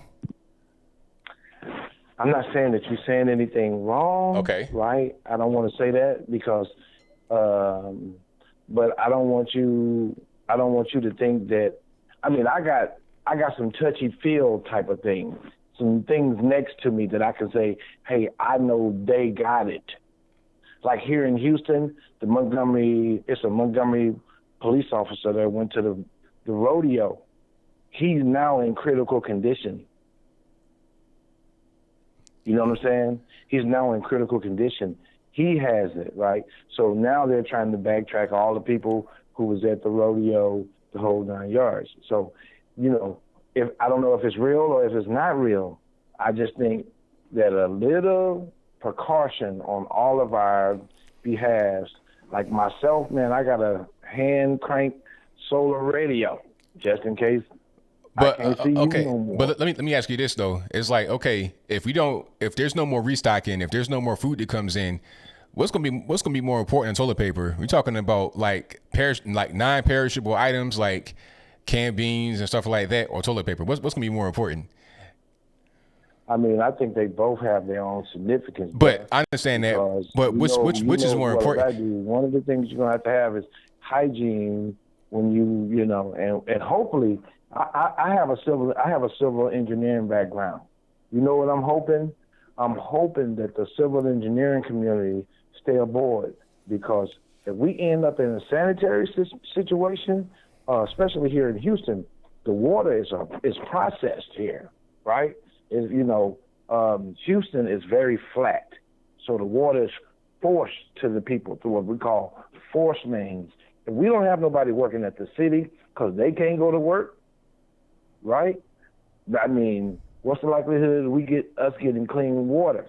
I'm praying that this is all what maybe the Q post is saying. It's a military ops, and this thing is going to be better. But I'm just saying, as you talking to your people, and I listen to you, I like your show, but as you talking to people, just, you know.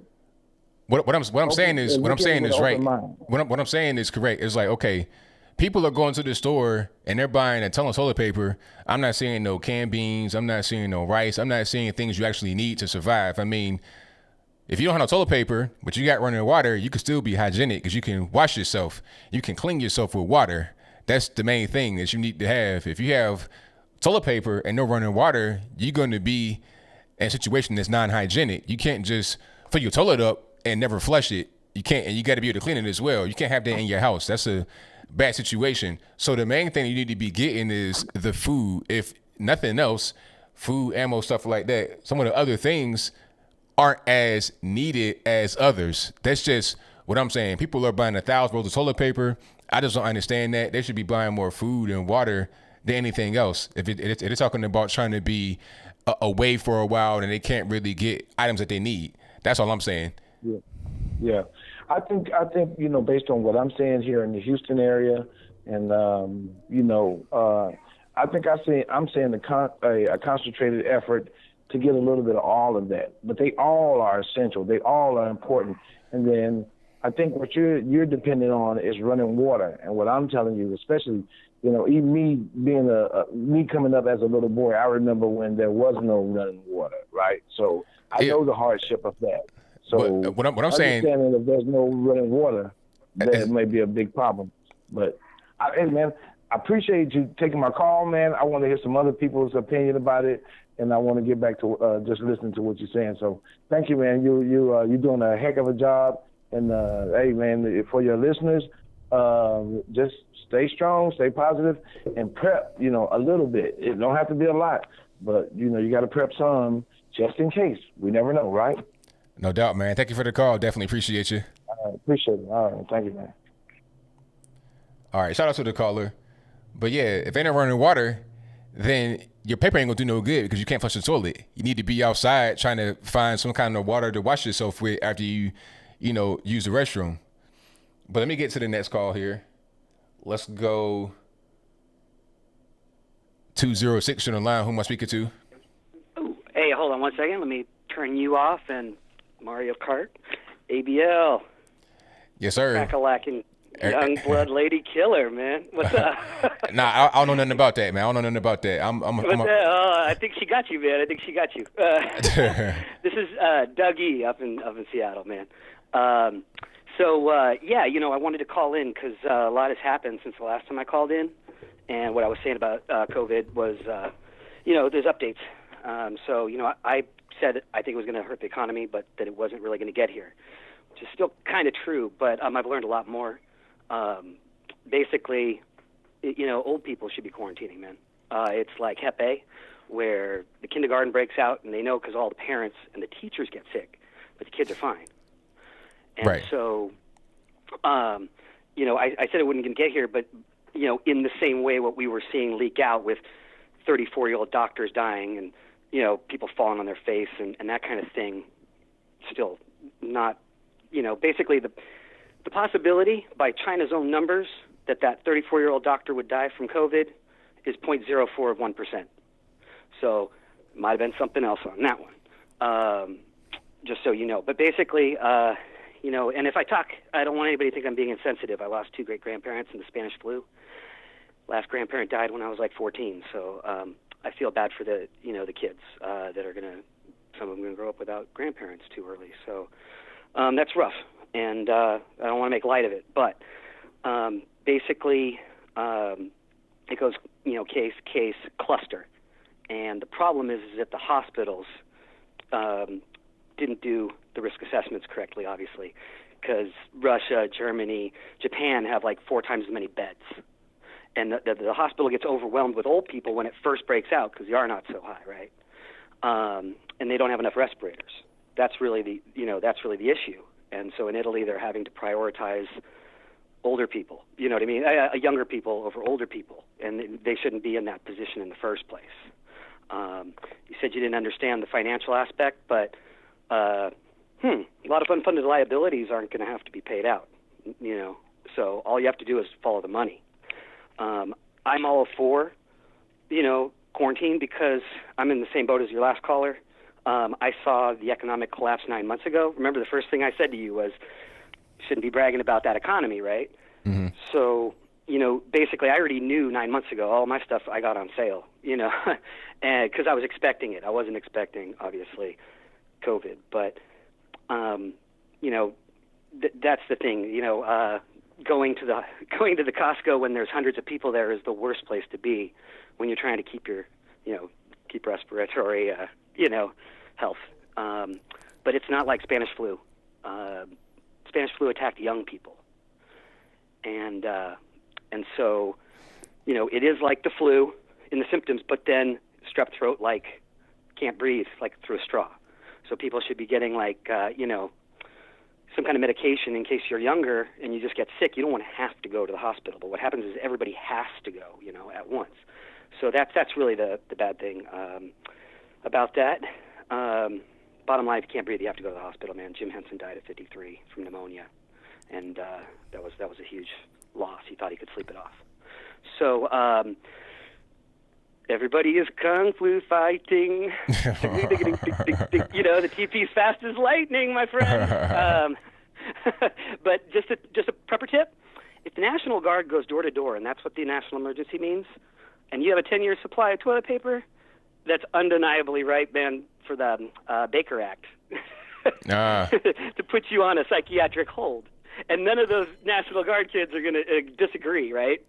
Same thing goes for, that much Spam or, 500 gallons of Kirkland vodka. Unless you want to put an LLC, then corporate law will protect you probably. But, Yeah, I'm for the quarantine, but mainly because I saw it coming and I, insulated myself. And so the people you're talking to from the previous caller, basically, some of these people can't go 2 or 3 days. And you're right, they're getting the wrong thing. But also 2 months from now, what happens when they run out of bulk plastic to make the water bottles, right? Get 1,000-sheet rolls of toilet paper. You got 50 pounds of rice. Do you have soy sauce, right? And what's the expiration date, right? If you have to wear goggles, you would get goggle defogger if you know and you've used goggles before, right? So every single prep you do, think it out. Think out, do you have all of the things you need, or is that prep not complete, right? And so people should, I'm not bragging, but yeah, if you prep properly, then you don't really, have to worry about it as much. But the problem is now is that they want to shut down farmers markets, the cleanest food you can get. And they're pulling permits on farmers markets where people are, it's just like one person touching it instead of like 10, And I don't know. Basically, that was what I wanted to say about COVID. Just everybody should be safe, and nobody wants to see grandma and grandpa, pass away. It's horrible. But the next thing is, I don't want you to debate Lucas, man. You said what now? I don't want you to debate Lucas, to change the subject. Oh, why is that? Before I forget. Here's the thing, man. I think CNN is just poking you with a division stick. Gangsters and cops, I'm from San Fran originally, and man, they run the syndicates, and they're the strong arm for the corrupt judges. It's different in the inner city. We all know how it works in the inner city, right? How's that? What's that? Well, the corruption goes straight through. You look at Brandon Tatum's district, like in Arizona with Jonathan Rothschild as the mayor and McCain and the Cemex property, and Arizona has the highest CPA seizure rate of children. So you can do the math, about which places are more dangerous for you to raise your family, especially for cost of living and stuff, For some of us, man, America's just gotten harder and harder and harder every year, even if we have to move away to a smaller city every, 10 years. People can look at the positives in this, whereas they're going to learn to be more sustainable, right? They're going to keep cleaner. Grandkids might be able to buy houses eventually. Right. And so there are some positives. At least it's not like Spanish flu and it doesn't kill 20-year-olds, That's right. That's right about that. But hey, I got a lot more calls on the line. I got to get to a few more. So I thank you for the call, man. Definitely appreciate you. Man, yeah, hey, stay safe, ABL, and to all your people out there as well. And I'll see you on the flip side. All right, now. Thank you for the call. All right. Bye. All right, shout out to the caller. Most certainly appreciate him. And you guys on the drill, the number to call is 434-658-1220. And I thank y'all for joining. Please like the video, share the video, do all that good stuff.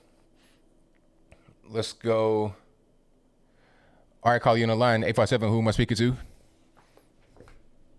Hey, what's up, man? This is Ivan. All righty, man. That's one of your intelligence scholars, so was a good information I gave right there. You and then what's the other one? Will Johnson. You guys keep saying that the Democrats they want Trump to fail with this situation. That's your assessment, or is that what I said? No. You throwing rocks saying like, well, the Democrats there and the media. The media is pumping this up. Is they really, being they're not okay? So get your story straight before you say it. So what did I say? Well, first of all, you keep saying that Trump made no mistakes. And Trump made a lot of mistakes. Now you're doing something else. Like what did I actually say about this coronavirus thing and the Democrats? Get your story straight before you say it. Okay, you say that they're pumping this up. Who is they? That they don't want.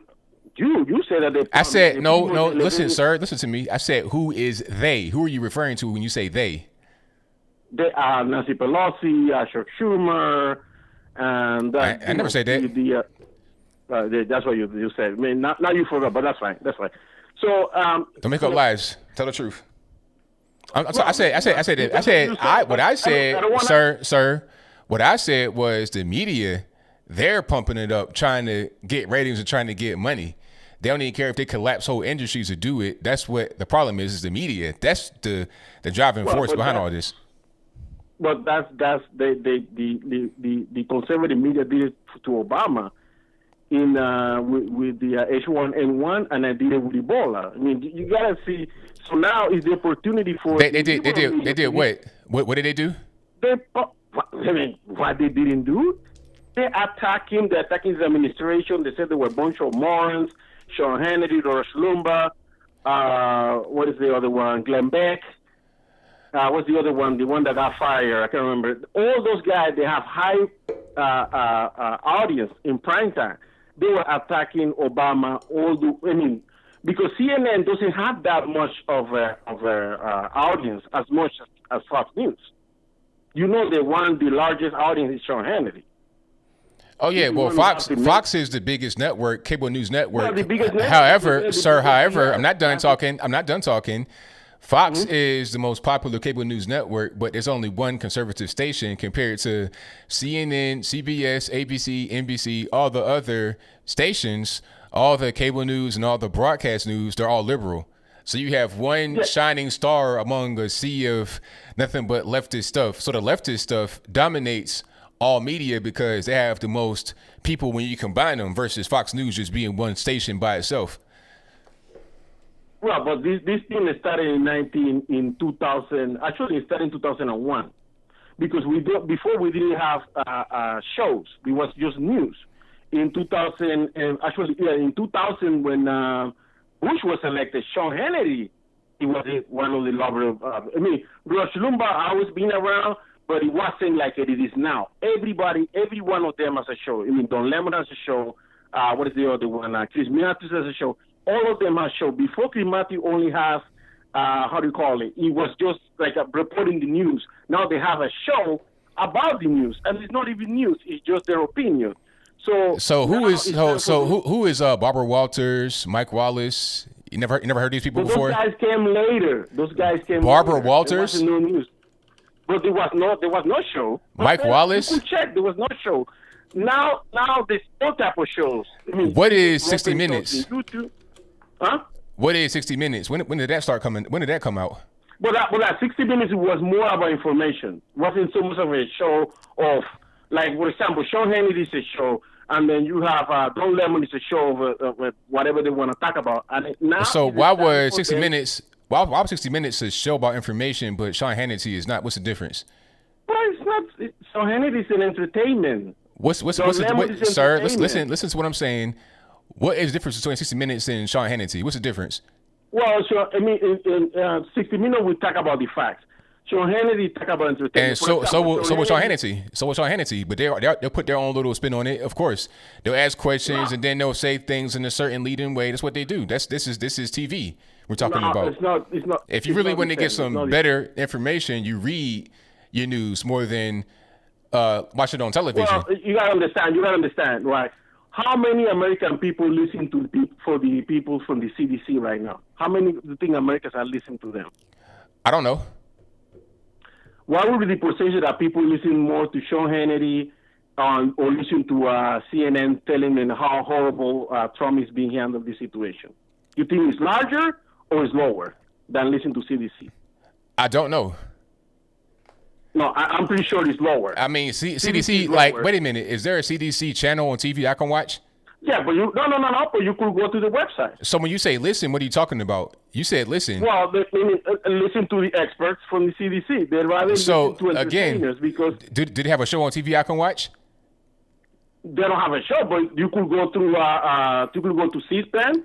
You could hear the hearings that they're talking about. You gotta watch the shows. So you got to watch the shows to hear them. You got to understand, Anthony. You're an entertainer. Your job is to entertain people. Fox News, your job is to entertain people. CNN is about entertainment. That's the bottom line. In order to listen to these people at the CDC, you got to watch the shows that you call entertainment, correct? No, because CDC is not entertainment. CDC is going to listen. You have a hard time listening to questions. You just talk. The question was, in order for people to hear the CDC, people from the CDC talking. They have to watch these shows you label as entertainment. I've seen people from the CDC come on Fox News. So if you want to hear a CDC person, you got to watch Fox or MSNBC or something like that, correct? No, not really. Fox News have their own doctors that they give their own opinion. I also, sir, listen. I also have seen people from the CDC on these shows. So you said that why they don't hear the CDC people? They got to listen to the shows to hear the CDC people. It's very simple. I'm not done talking. You're gonna be quiet because I muted you. You got to watch the shows in order to hear these people talk. You say it's entertainment, but yet this is where the information comes from. It's very simple. So I'll give you the last word because I don't got all night. No, that's not true. Let me give you a very basic example. When I was watching the exchange about when Obama sent the $3 billion to, actually $400 million to Iran, they gave the whole why they couldn't send it by a wire transfer, how the step that they took. The $40 billion, I think it was $40 billion. It wasn't cash; it was in assets, in frozen assets that they have from the United States. What's your point? When the United States put in embargoes in 1979. Sir, what's your point? Get to the point. C-SPAN. I'm going to the point. C-SPAN listeners, you look at C-SPAN viewers, 2,000 viewers. Sean Hannity, millions of viewers. Now, you know what Sean Hannity was saying about the money that the Obama administration sent to Iran? They said that was our money that they sent to Iran because it was scared of the Iranian people or the Iranian government. So you see the picture? One saying because it's money that it is from Iran that was held in United States banks that wasn't released since 1979 in according to the deal. They promised them. All right. Okay. You don't have all night, so wrap it up. And Sean Hannity said, hey. All right. Okay. We don't have all night for you to be going on this whole big thing. Thank you for the call. I appreciate you. So basically, he's trying to say that, I mean, in a nutshell, he was just trying to say C-SPAN reported it differently than Sean Hannity. You don't got to talk for like 8 minutes to explain that. Okay, I understand. But the funny part is that C-SPAN was created by the cable television industry. That's the funny part. So without your Sean Hannity and everybody else, there would be no C-SPAN. But I digress. Let's get to some more calls. The number to call is 434-658-1220. And I thank you all for joining. I most certainly appreciate you guys. Give me 1 second here. We get to the calls in just a moment. I'm going to just make sure that everybody has been acknowledged in the super chat. Okay, cool. Now let's get to the super chats when we get back to the calls. Thank you to, let me see, Bonnie Lake, who says, awesome, Abe. Thank you for your spot on true news. Well, thank you for your donation and your very kind words. Most certainly appreciate you. Shout out to Malu Smile for the donation. I definitely appreciate you. Thank you to Christian JR. I can't read this one, but thank you for your donation. You were listening. You called and heard a funny moment. I'll put it to you like that. Thank you for that.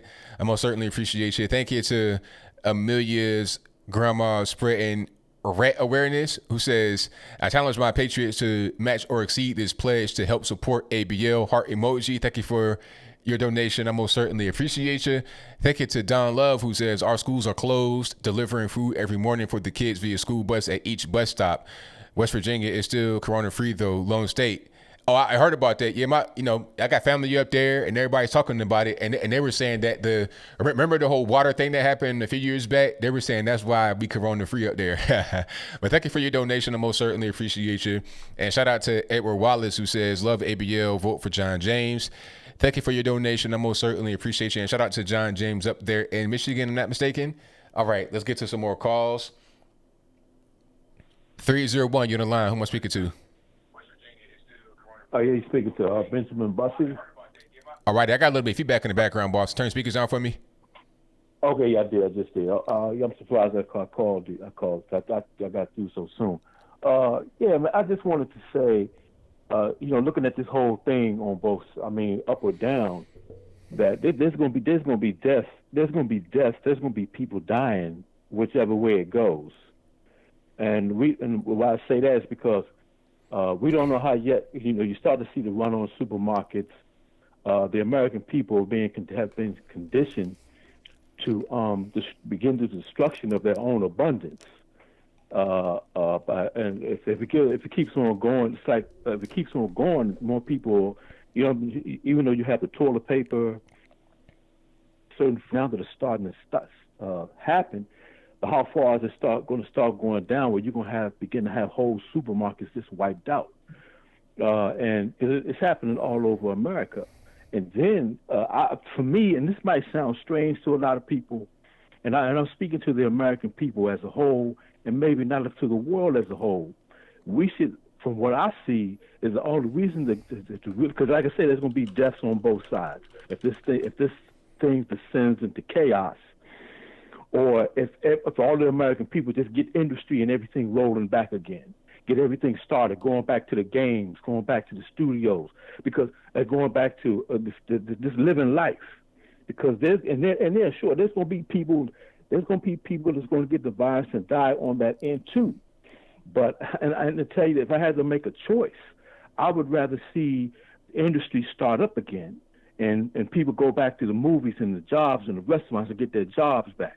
Because if it descends, and if the American abundance is being destroyed, because more people, because we see the examples of people that are panicking, and if more and more people begin to panic, they're going to start destroying their own abundance, and the supermarkets will be gone, and then you have another level that you're going to reach because we all have to eat, we all have to consume.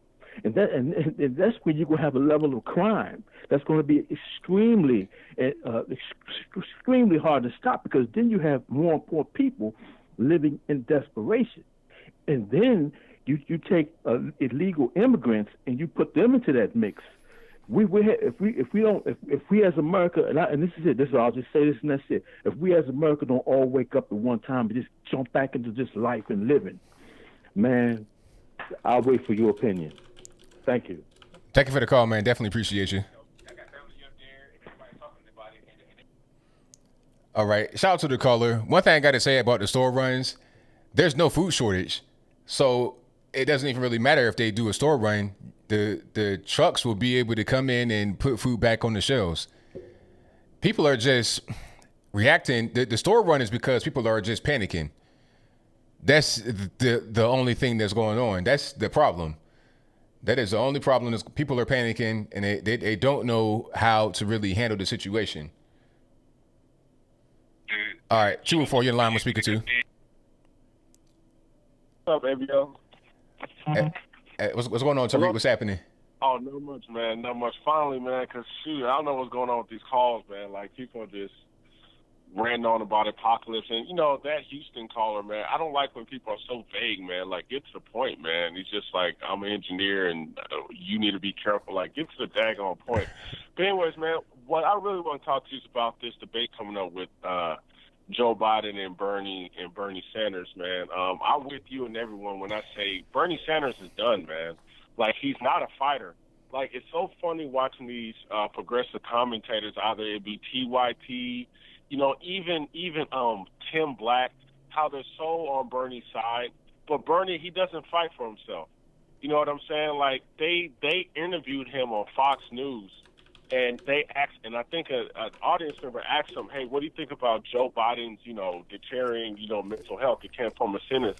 And then he goes, I don't make personal attacks. Joe Biden is my friend. And then he's on CNN. And I don't know if it was Jake Tapper. It was Jake Tapper. Jake Tapper asked Bernie Sanders, hey, can Joe Biden beat Trump? And Bernie Sanders says yes. So if I was a liberal voter, I'm like, well, why the heck am I voting for you? You know what I'm saying? Like, if Joe Biden's already winning and he could beat Trump, why am I voting for you? Like, Bernie Sanders is the softest. This is the softest revolution I've ever seen. He's not cut out for this. Because if you're really against corruption, you're going to be talking about corruption on both sides. You're not going to act like you're all animate when it comes to Republicans and be all docile and hold your head down when it comes to Democrats and then talk about we are going to have a revolution. No, you're not. You're weak. Shut up. So, yeah, this is why Bernie Sanders is not winning, man. He's getting beat fairly. He's not being cheated this time. He's getting beat fairly by a man that cannot make coherent sentences. Nobody even knows one policy of Joe Biden's, not one. And Bernie Sanders is getting whooped by this man. And that's all on him. And, like, I don't understand why his liberal supporters don't push him to fight. You know what I'm saying? Like, he's getting blamed. Like, they're talking about Russia is interfering on his behalf, and Bernie doesn't say a word. So, yeah, I think I agree with your last call. I think it was at the beginning when they said when Bernie's going to debate Joe Biden. Yeah, I think Bernie's just going to get steamrolled. I think he's gonna say, you know, Joe Biden, what are you gonna do for the poor? But he's not gonna bring up Hunter Biden. He's not gonna bring up Hunter Biden at all. You know what I'm saying? He's not gonna even bring up, you know, possibly Joe Biden's mental state. And, you know, can you really run this country where you can't even form a sentence? And what I want to tell the viewers about Joe Biden, the dangerous thing about Joe Biden becoming president, is that I don't think he's going to lead. You know, when you have somebody who can't form a sentence, who's mentally declining, it's going to be people around him calling the shots. And Joe Biden is not going to get no American-loving, American-first people. He's going to get these military heads, you know what I'm saying, people representing these big industries, you know what I'm saying, just the status quo people running the ship. And Joe Biden, he's just going to be a face. That's all he's going to be. He's going to be a mouthpiece for that. That's why they want him to win. Joe Biden is going to be the easiest puppet to manipulate out of all the presidents we haven't had because he's mentally not there. He's mentally not there. So, yeah, man, this is it for Bernie Sanders. I'm so glad. I'm so happy Bernie Sanders has lost because I want his liberal supporters just to see how weak he is, you know, and for him to say, I don't do personal attacks, but for 4 years on Twitter, Trump is a sexist, racist, homophobe. He's the worst president we ever had. We got to get rid of him. For 4 years, you bashed Donald Trump emotionally, unabashedly. When he's pulling out these wars, you said nothing. And then you're going to try to turn around and act civil in these debates. Man, get out of here, man. Yeah, and so, yeah, man, I you know, this is it for Bernie. And, you know, the liberal voter, you know, they can get mad all they want about him not winning, but what these clowns are going to still do is that when Joe Biden becomes the front runner, they're going to still vote for him. They're not going to protest the Democrats. That's why I told the liberals, you're never going to have a Trump revolution on your side because when the Democrats say shut up and vote for Biden, otherwise you're going to get Trump, you're going to do it. You're not going to fight back. You're going to be a little weakling, and you're going to fall in line like they told you to do. That's why the Democrats, they're going to put up these status quo candidates. And, yeah, man, the Republicans are going to win every single time. And until these clowns get it. Like, I'm so glad this is happening to these everyone sexist, racist, homophobe crowd while we're going to keep getting these judges. We're going to get the Supreme Court. While all they're going to do is relegate and talk noise online. And that's pretty much all I got to say, boss. Hey, thank you for the call, man. Definitely appreciate you. All right, man. Take care. Great call from my man Tariq. Glad he was able to call in for sure. Yeah, your man Bernie, no spine at all. He already came out and said, hey, if Biden gets the plurality of the votes and does not reach the threshold to get the nomination automatically, he just go ahead and drop out. That's somebody that is already rolling over and not trying to fight at all. So, yeah, he's right about that. The guy has no fight. So the lines are blowing up. I'm trying to get to everybody as soon as I can. You guys know the drill. The number to call is 434-658-1220. Let me go ahead and get to the next call. Let's do 626 on the line. Who am I speaking to? Hi, ABL. This is Marina in Los Angeles, California. All righty. What's going on? Good evening to you and all the callers. Hello, everybody. I'm calling because, of course, what's on everybody's mind today is the shortage, you know, of goods and all that. You know, everybody's freaking out about toilet paper, and obviously, you know, we went to our markets and everything is, you know, scarce to none, you know. But what I'm calling about is my husband, he is in California. That's your phone's breaking up a little bit. Ooh. Okay, is this any better? I'm so sorry. Okay, you're fine. Okay, good. Now he's a cameraman, right? And his line of business obviously is any movie, commercial, all of that. Now, we have our buddies in Hollywood, right, that my husband is blessed to be all around, 24/7 whenever he's working with them. And we have our actors and all the people that are, you turn on your TV and, of course, they're all Bernie and, Biden and, anything but Trump. But my husband in particular, he's always gainfully employed, but now what's going on with our actor friends who are, for the working class and such, they are refusing to go to work. We have like a couple of people that if one person doesn't show up, everything gets shut down. You don't shut down stuff for a couple of hours or whatever. You shut it down for a day to a week just because that person, doesn't want to be around it. Now, in the short amount of time that everybody's been listening to how, stuff is going to start to be affected and such, like, for instance, my son is out of school for the next 3 weeks. My sister's a teacher. She's not going to work for the next 3 weeks, but they're going to pay her. She's going to continue to get paid. But in the instance of my husband, because of these little prima donnas, that don't want to show up to work, they're, he's, he's out of luck. And I don't want to say any bad words, but, he's completely out of luck because there's no work. They're shutting down. He's got like 6 projects that in 1 week completely got canceled. They got scrapped. Wow. Yeah, and of course, like I said, it's like you don't want to blame, one person or another because, I personally don't obviously we don't blame Trump for anything. And you wouldn't blame the virus on the actors, but what I'm saying is that they're so hypersensitive, and yet when they talk about, how they would do anything and, the people, the working class and whatever, it's like they go in and they preach, how caring they are and how sensitive they are and how they would do so much for anybody, whatever.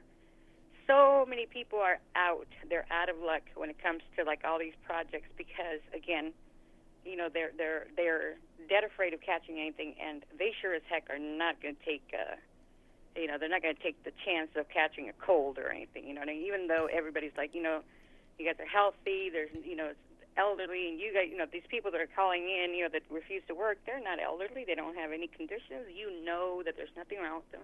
They just don't want to take a chance, and so everybody's, ate out, Exactly. And I say A with the bad word, out. Right. Now, I mean, I understand. And that's part of the reason why I'm kind of just upset at the whole thing. And I'm over it because people are losing jobs behind this. People are losing money behind this.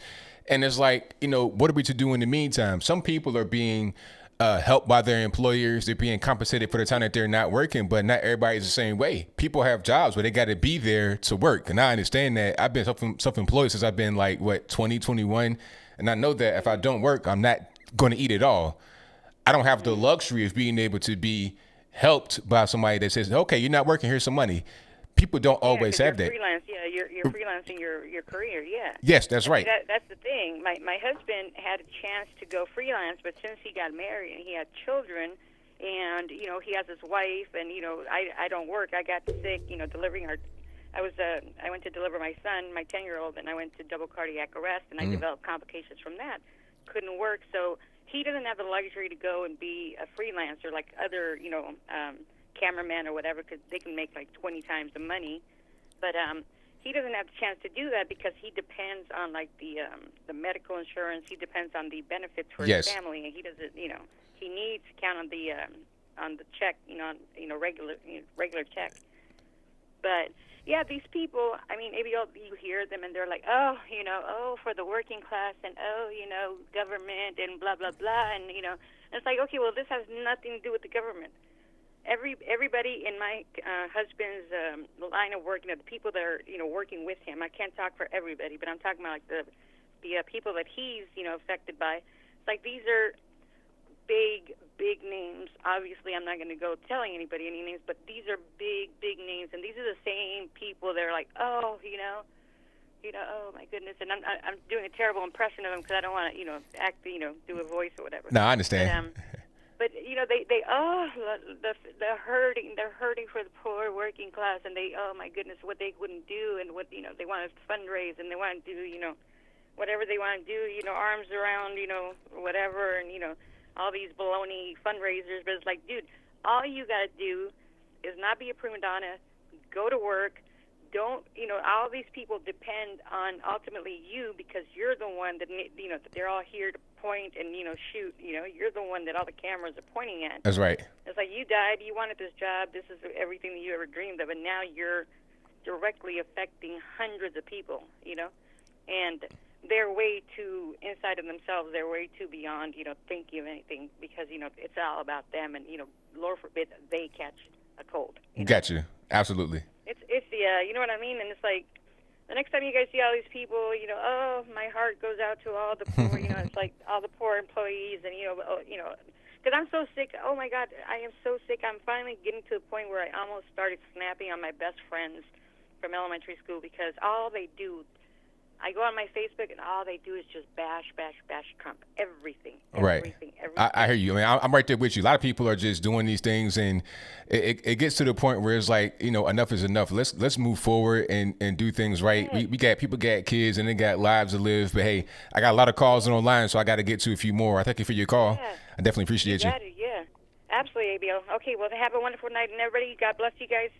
Stay strong. Stay away from the toilet paper. Let some of us have some, okay? That's right. All right. Take care, everybody. I know. Bye. All right, shout out to the caller. And what she was saying about, these politicians, people talking about, the poor, working class. Here's a prime example of what she was talking about. I have this tweet from AOC trying to cancel somebody for doing a thing that we should be doing, because if you do this thing, you'll help the economy rather than hurting it. Okay. Now, this is a tweet, might be kind of hard to read. AOC says to everyone in New York City, but especially healthy people and people under 40, because from what I'm observing, that's who needs to hear this again. Please stop crowding bars, meaning stop going to bars, restaurants, public spaces right now. Eat your meals at home, meaning don't go to the restaurant industry and help them to keep the doors open and, give people like AOC, which used to be, the bartenders, their money so they can feed their families. Don't do that. Stay at home. And don't support the economy, basically. If you are healthy, you could be spreading COVID. Now, they highlighted this person's tweet, and they're trying to get her canceled for what she said. And you see it says, this person is running for school board. You could donate to her opponent on the link below. And then the tweet from the person says, I went to a crowded Red Robin, and I'm 30. It was delicious. And I took my sweet time eating my meal, because this is America, and I'll do what I want. Now, shout out to her. That's what I'm talking about right there. That tweet right there, that's the time I'm on. They say, oh, don't try. I went to L.A., and I went to eat, and everything is fine. I'm doing things, and, I'm just living life. I can't just be holed up in my house because somebody said this virus is going to just destroy the earth, and it's not. I'm not going to be holed up in my house because of the flu or measles or mumps or malaria or anything like that. Those things exist. Am I just going to stop living life because of that? No, I'm not. And the only thing I would say that she said wrong is that Red Robin was good. Red Robin is disgusting. But anyway, what she said right there is on point.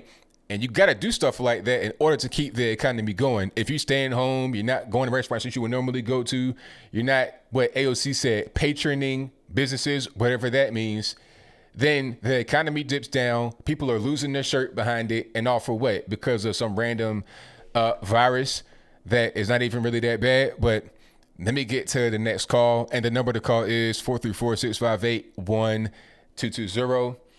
Let's go. 864, you're on the line. Who am I speaking to? 864. 864. All right. I mean, first time callers, I know it could be kind of hard. If you're calling into the show, keep the phone by your ear so when I pick up, you can hear me pick you up. There is a delay. You cannot talk to me on the stream like you would do FaceTime or something like that, because there is a delay between what you see on the screen and what you're hearing on the phone if you're talking to me that way. So let's get to the next call. And we're going to go 863 in the line. Who am I speaking to? Oh, ABL. Yes, sir. Who am I speaking to? Hear me loud and clear? All right, you clear? All right. How you doing? Everything's good, man. Can't complain. Yeah. Well, I'm Daniel. I live in Lakeland, and that's Polk County, Florida, and we do have, I think, a couple confirmed cases of the COVID-19 virus. And every day, man, I go to work 5 days a week. I'm out, and I'm not really worried about it. But one thing I do want to touch on is the whole Rudy Gobert situation. I don't know if you know anything about that, but I'm sure you do. I do, yes. Yeah, I think it was kind of more like a karma thing because he was making jokes about it. He touching the microphones, and then his teammates were saying after that he was going into the locker room and touching the players, touching their belongings and whatnot. And then out of anybody to get it in the NBA, it's him. Like, is that a coincidence or, you know? I mean, that was crazy because, you know, he did all of that stuff you talked about, you know, touching the microphones, and because they had a rule that says, you know, the what they call it, the social distancing, you know, don't get too close to people, don't be touching stuff without washing your hands. He was just doing that to, I guess, make jokes and stuff. And then he winds up having it. And then Donovan Mitchell also has it, probably because of Rudy Gobert. And that's that's what caused the NBA to be suspended, and that's what caused all the other sports organizations. It caused Major League Baseball to suspend. The NFL was somewhat affected by it. The NCAA, they all had to follow suit because of what Rudy Gobert did, and because of the NBA doing what they did. So it was crazy. Yeah, to me, it seemed that before that, the whole America was not really worried about it until that day, where everything was starting to get suspended, and then it blew up because one thing my brother was telling me that David Spade, he did an interview or something, and he said it's only a big deal now because it hit Hollywood, and I thought that was a good point that he made. Yeah, that's a good point. Yeah, definitely. But I'm gonna keep this call short though, man. I know you got a bunch of people calling. I'm a first time caller. And, man, you a hot commodity, man. It's hard to get a hold of you. But keep doing good things, brother. I'm going to keep watching. Thank you for the call, man. Definitely appreciate you. Yes, sir. All right. Shout out to the caller. Most certainly appreciate him. And thank you all for joining. I appreciate you guys. Let's go 539. You're on the line. Who am I speaking to? Lois from Oklahoma. All righty. What's going on? ABL, I just only got one thing that's killing me about this whole thing. I'm 68 years old. When I was growing up, we used Sears catalogs and used outhouses. We survived. My first 3 kids was raised with cloth diapers, and we had to rinse them out and wash them every day. I don't know how this younger generation is going to make it. Exactly. Amen. That's what I'm saying. I'm like, okay, you going to buy up all the toilet paper in the whole world for what? Like, you can't live without that? Shouldn't we be buying food, things you actually can eat? You don't have to have stuff that you need in your home to survive, not toilet paper. That's right. I mean, use a wash rag. Cut up sheets and use them. That's right. You can get by, but you got to eat. That's one thing you got to have. Yeah. You got to eat food and drink water. That's it. You know, other things you can. You're dead. That's right. That's right. And have some shelter. The basic things I was always taught: food, clothing, shelter. That's your basic essentials. This younger generation, I don't know how they could. They couldn't survive what I went through when I was younger. Not at all. And raising 5 kids, they couldn't have done it. There's no way they could have done it. They didn't even have a disposable diaper till my 4th kid was born. Right. God, I get irritated. I'm right there with you. I'm irritated beyond belief. I'm ready for everything to be over with, so we get back to a little bit of normal. Yeah. I'm sick of it. I'm getting tired of them constantly finding a reason to blame Trump for all this when it wasn't Trump, it was China. That's right.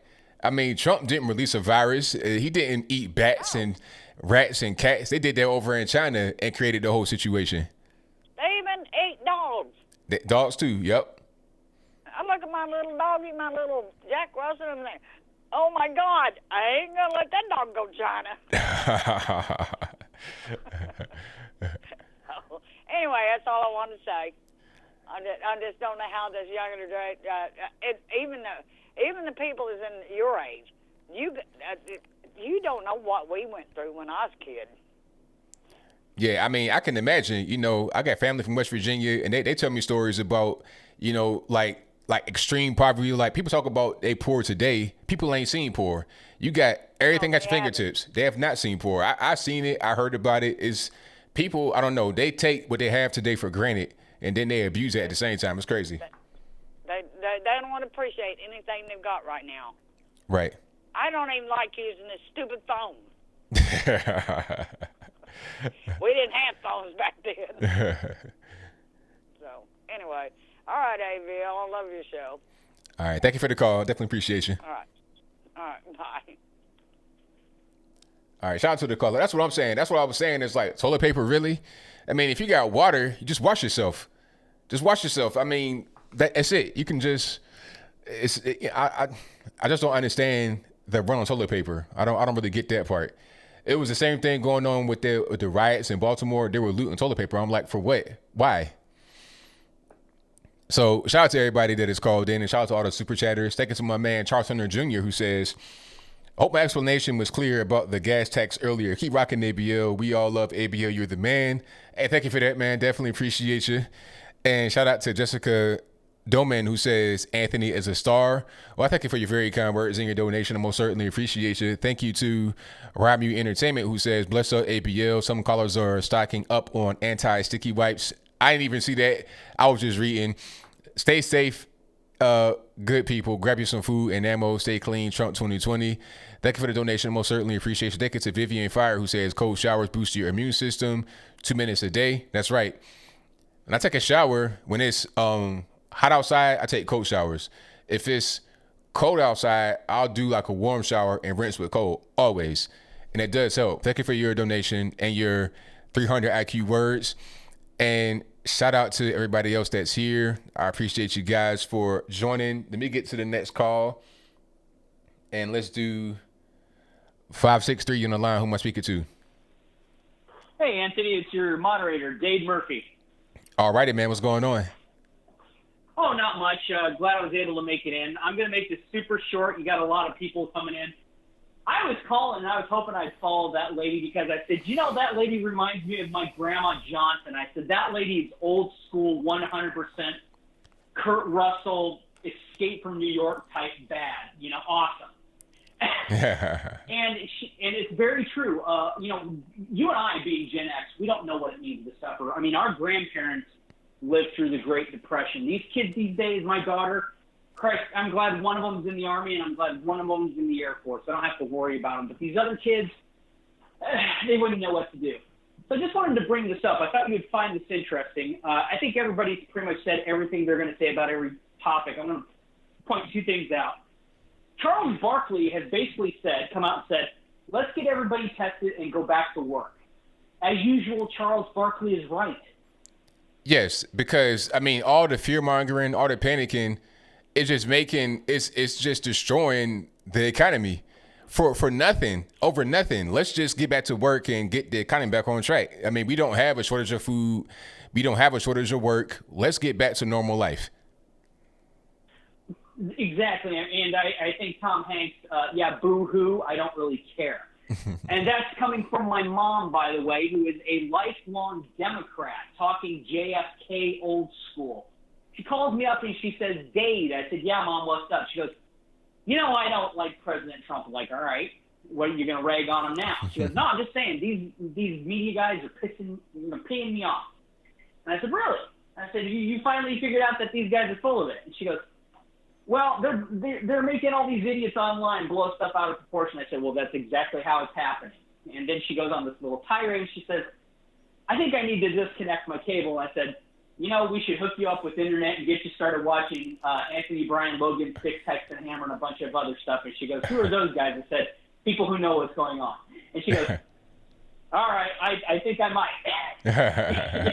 I mean, she's not going to vote for Trump, don't get me wrong, but she's not blaming our president. I mean, she can't stand She can't stand our president personally she has the intensity of a billion suns of, I don't like this guy, but she's not blaming him. She says, we've seen this. She said the point, because I'm going to finish up here. She goes, oh, the media was kissing Obama's rear end when the H1N1 came on, but, now they're doing all this with President Trump. And I said, well, you know why? She goes, yeah, because Hillary got stupid and lost the election by being a name-calling little brat. And I said, okay, then.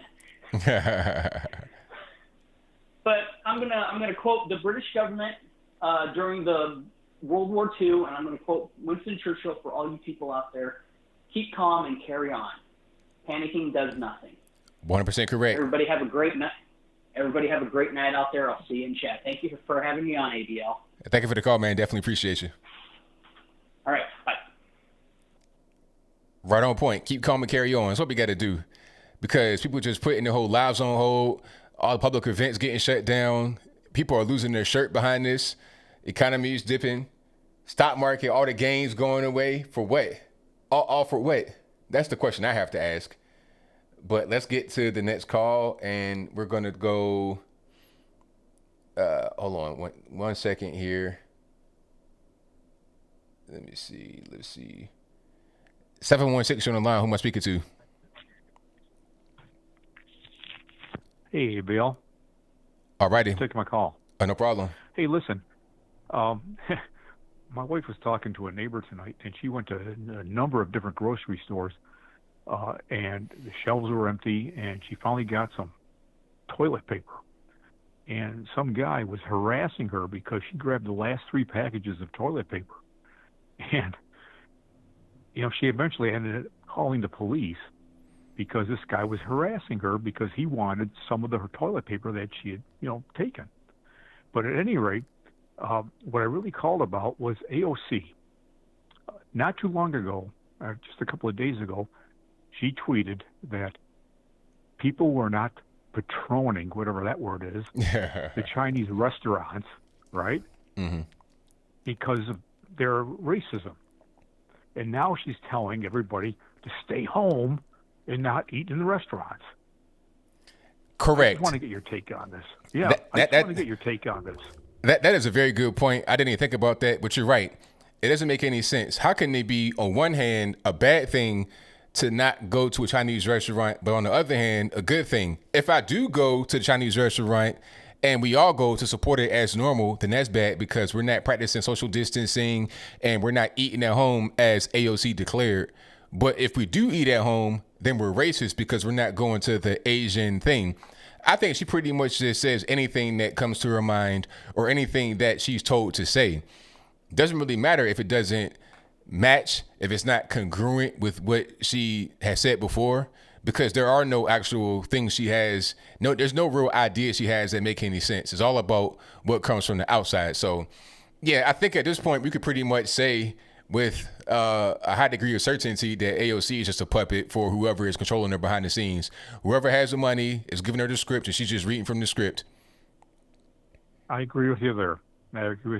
Hey, thanks for taking my call. I'm not going to take any more of your time. I love your show. You just keep on keeping on, brother. Well, thank you for the call, man. Definitely appreciate you.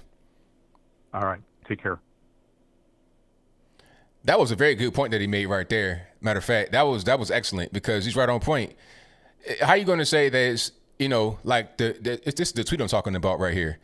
I had it up earlier with AOC talking about, it's wrong and you shouldn't be going to any restaurant. You should stay at home and eat your food. But if you stay home and eat your food, then that's wrong too. And people were staying home. Like, okay, if the Chinese restaurants are not full, maybe it's because people are scared of being out in the crowd because they don't want to catch the virus, and they're staying home eating their food instead. You see what I'm saying? But then you come out and say, if you do go to a restaurant, then that's wrong because you could stay at home and eat your food instead. She does that a lot. A lot of things that don't make any sense. Like you said, patroning. What does that mean? I never heard that term. Patronizing. That's the word that I've heard, not patroning. But let's get to the next call. You guys on the drill. The number to call is 434-658-1220. Let's go ahead and go to 780. You're on the line. Who am I speaking to? Hello. Hello? Hi, Anthony. This is not your troll caller. Liza Jean from Canada. All righty, what's going on? I don't know. It just seems like everything is totally upside down. This past week I was at a family gathering, and they were talking about the virus, and everyone seems confused. And the thing that I said to them is that the most positive thing I see coming out of this is that people do not realize, and I've known this for a long time, but they don't realize that 90% of what they buy is produced in China. Right. They're all seeing it now. And then with the virus, we're realizing that it's coming out in the news how much of our pharmaceuticals and antibiotics and everything is coming from China. But I don't see Greta Thunberg with her great, fear of global warming saying anything about things being produced in China. And I also see pedos who are, it's so funny, they're looking for reparations about slavery that happened in the U.S. a very long time ago. However, people are buying goods that are made literally by slaves. There are a lot of children producing these goods. Like I've seen clips of kids in mines mining for, rare earth minerals, and everyone's fighting to get their new cell phones. I don't know. It just seems like everything's going crazy. But I have a question for you. When I said everything is, like people are realizing now that everything is produced in China, somebody said to me, that started with Nixon. Is that true, Anthony? I don't know. Yeah, I'm not really sure when that started. He said that he was the first president. He was the first president to meet with China and start this whole ball rolling. Well, I don't really know. I mean, it had to have started sometime after they had the Great Leap Forward, because before that, they were all just about farming and stuff like that. So I don't know when the whole thing of us going to China for the cheap labor actually began, or when it kind of got into overdrive. I don't know the answer to that. Well, I also noticed when all the jobs were outsourced, manufacturing, and it's been like kind of the tiptoe thing. I'm not afraid of this virus, but what I am afraid of is that it might be an opportunity for them to say that we all need to be vaccinated. And if this thing is morphing out of control, how the heck can they offer us? I don't even trust the test kits. And I heard that the test kits are 1.4K a piece. I mean, that could be total BS. But, there are people making money hand over fist. Oh, well, and I think that all these... Yeah. Sorry. I think all these measures are good things to draw to people's attention. Just basic hygiene. Like, I've been in washrooms. I've just seen people do whatever they do. But driving home today, like, there's this new app that they're pushing, and it's an app that, of course, you have to buy it, and it lets you know when your hand's getting close to your face. It's a really funny name. It's about keeping people from touching their faces. But let's look at the root of the problem. Anyway, I love your show. You've got people calling in from all over the place, touching base and speaking their hearts. And you're amazing, and just keep doing what you're doing. Well, thank you for the call. Definitely appreciate you. Thank you so much. Bye. All right. Thank you, Elijah Jean, for the call. Most certainly appreciate her. And all I want is for the coronavirus, Wuhan virus, China virus to go away. This whole thing is ridiculous. This is, and people getting mad at that lady for saying that she's going to go to Red Robin and do whatever she wants. People saying, "Oh, you don't care about the elderly." I mean, what if you get the flu and you get at the grandma? How's she going to be able to fight that? If you pass around the flu in the nursing home, what's going to happen with that? People just going to fight that off, and there's going to be no problem. Anybody going to die from that? I'm just tired. I'm sick of it. Matter of fact, everybody should go ahead and get the coronavirus, fight it off, build up an immunity to it, and then move on. Because we can't just not live life every time it gets cold outside. Let me get to the next call. All right, my man, Magnificent, what's going on? What's good, man? Can you hear me? I hear you well. Good, man. So I was just listening and I heard the last caller talking about China and how they're influencing us and how they basically control us. And to answer her question, China became this global force back when we let them in the WTO, which was December 11th, 2001. 3 years to the date of 9/11, and ever since they joined the WTO, they've been undercutting our labor. They've basically dominated as far as manufacturing. That's why everything we buy, everything in my house right now, everything I'm wearing was made in China. And I think it's just crazy now that China pretty much runs the world. I mean, they make all of our vaccines, all of our medicines. It's just, this is a crazy time. I've never seen anything like this, man. So I want to get your thoughts on everything. As far as this coronavirus, this shutdown, it just seems like life came to a screeching halt. It seemed like just a couple weeks ago, we were laughing at Elizabeth Warren at the debates, and we're talking about the stock market and the economy. And now we're talking about the NBA shut down, March Madness is shut down, church is shut down, schools. Just give me your take on all this. This is ridiculous. This is way too much. There are other viruses, illnesses, diseases that exist that kill Americans every single day that nobody cares about. The measles kills much more than the coronavirus, Wuhan virus, whatever. Obviously, the flu, the regular flu. We had 80,000 flu deaths in 2017, 2018 season. Nobody cared about it. All they said was, get your flu shot, and then that was it. If the flu shot works, I can't tell. You have 80,000 Americans dead as a result. People are freaking out about having to wash their hands for the first time. It's like, okay, you got a lot of gross people out here that didn't know you got to wash your hands after you get done taking a dump. You understand what I'm saying? In the airport, I'm seeing everybody flooded at the hand washing station for the first time. I was like, well, congratulations. Now you're not a gross person anymore. I mean, people are just freaking out about doing things that should be normal. And then they're buying stupid stuff, toilet paper.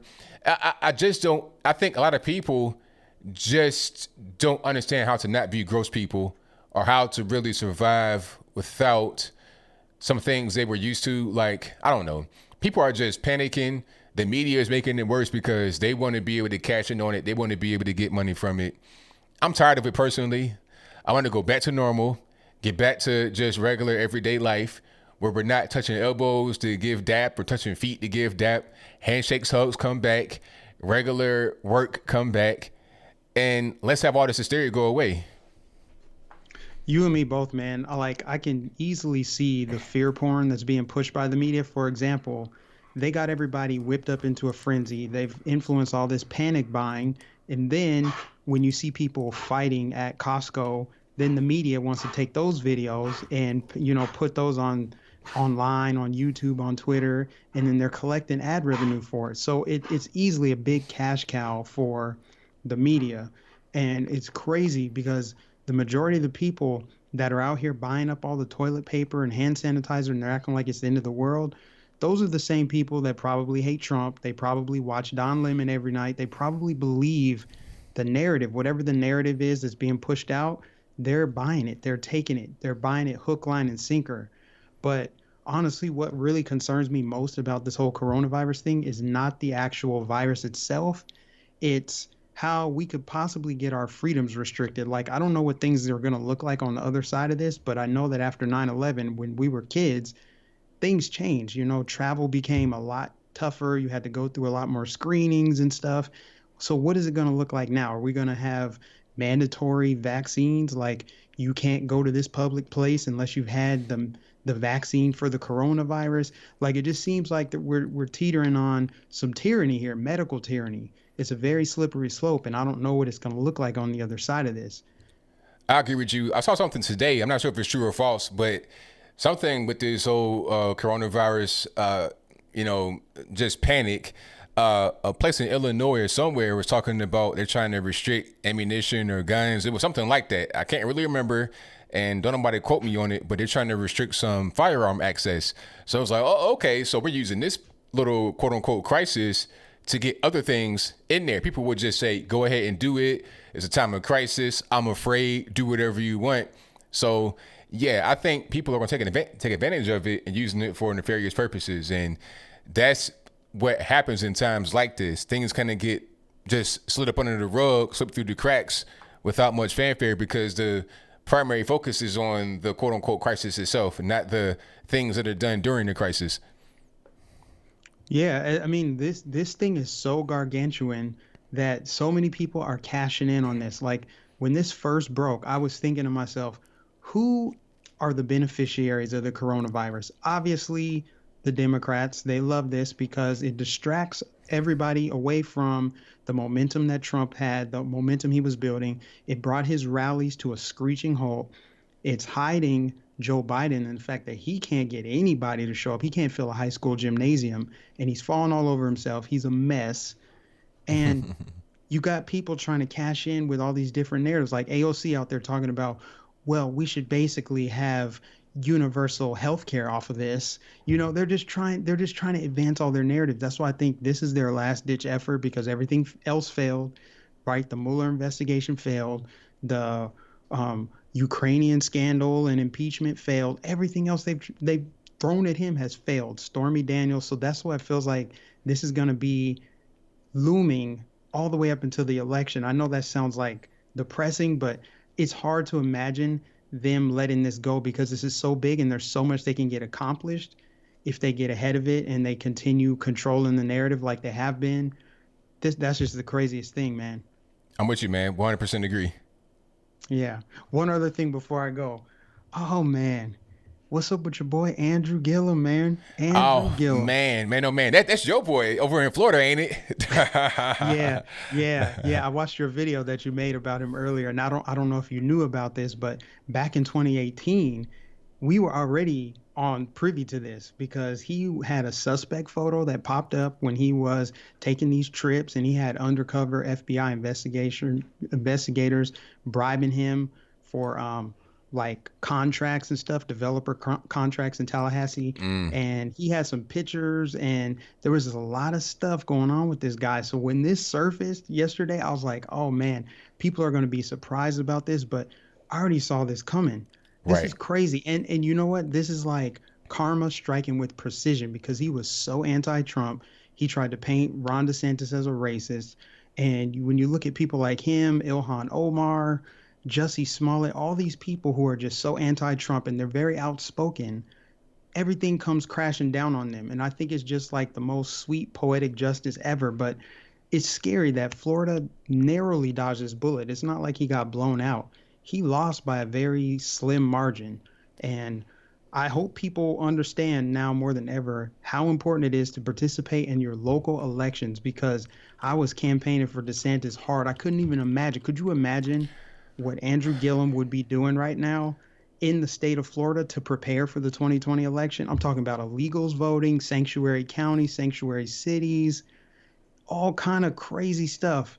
This guy is leading a double life, clearly. So what would he be doing on the political front, right? Oh, man, it would have been crazy. Absolutely crazy. Yeah, man. That's all I have, man. I just wanted to just get your thoughts on that, because the Andrew Gillum thing is crazy. And then also Ilhan Omar, where this is like, no, there is no affair. There's nothing happening. We're just friends. And then she's like, 5 minutes later, she's like, we're married.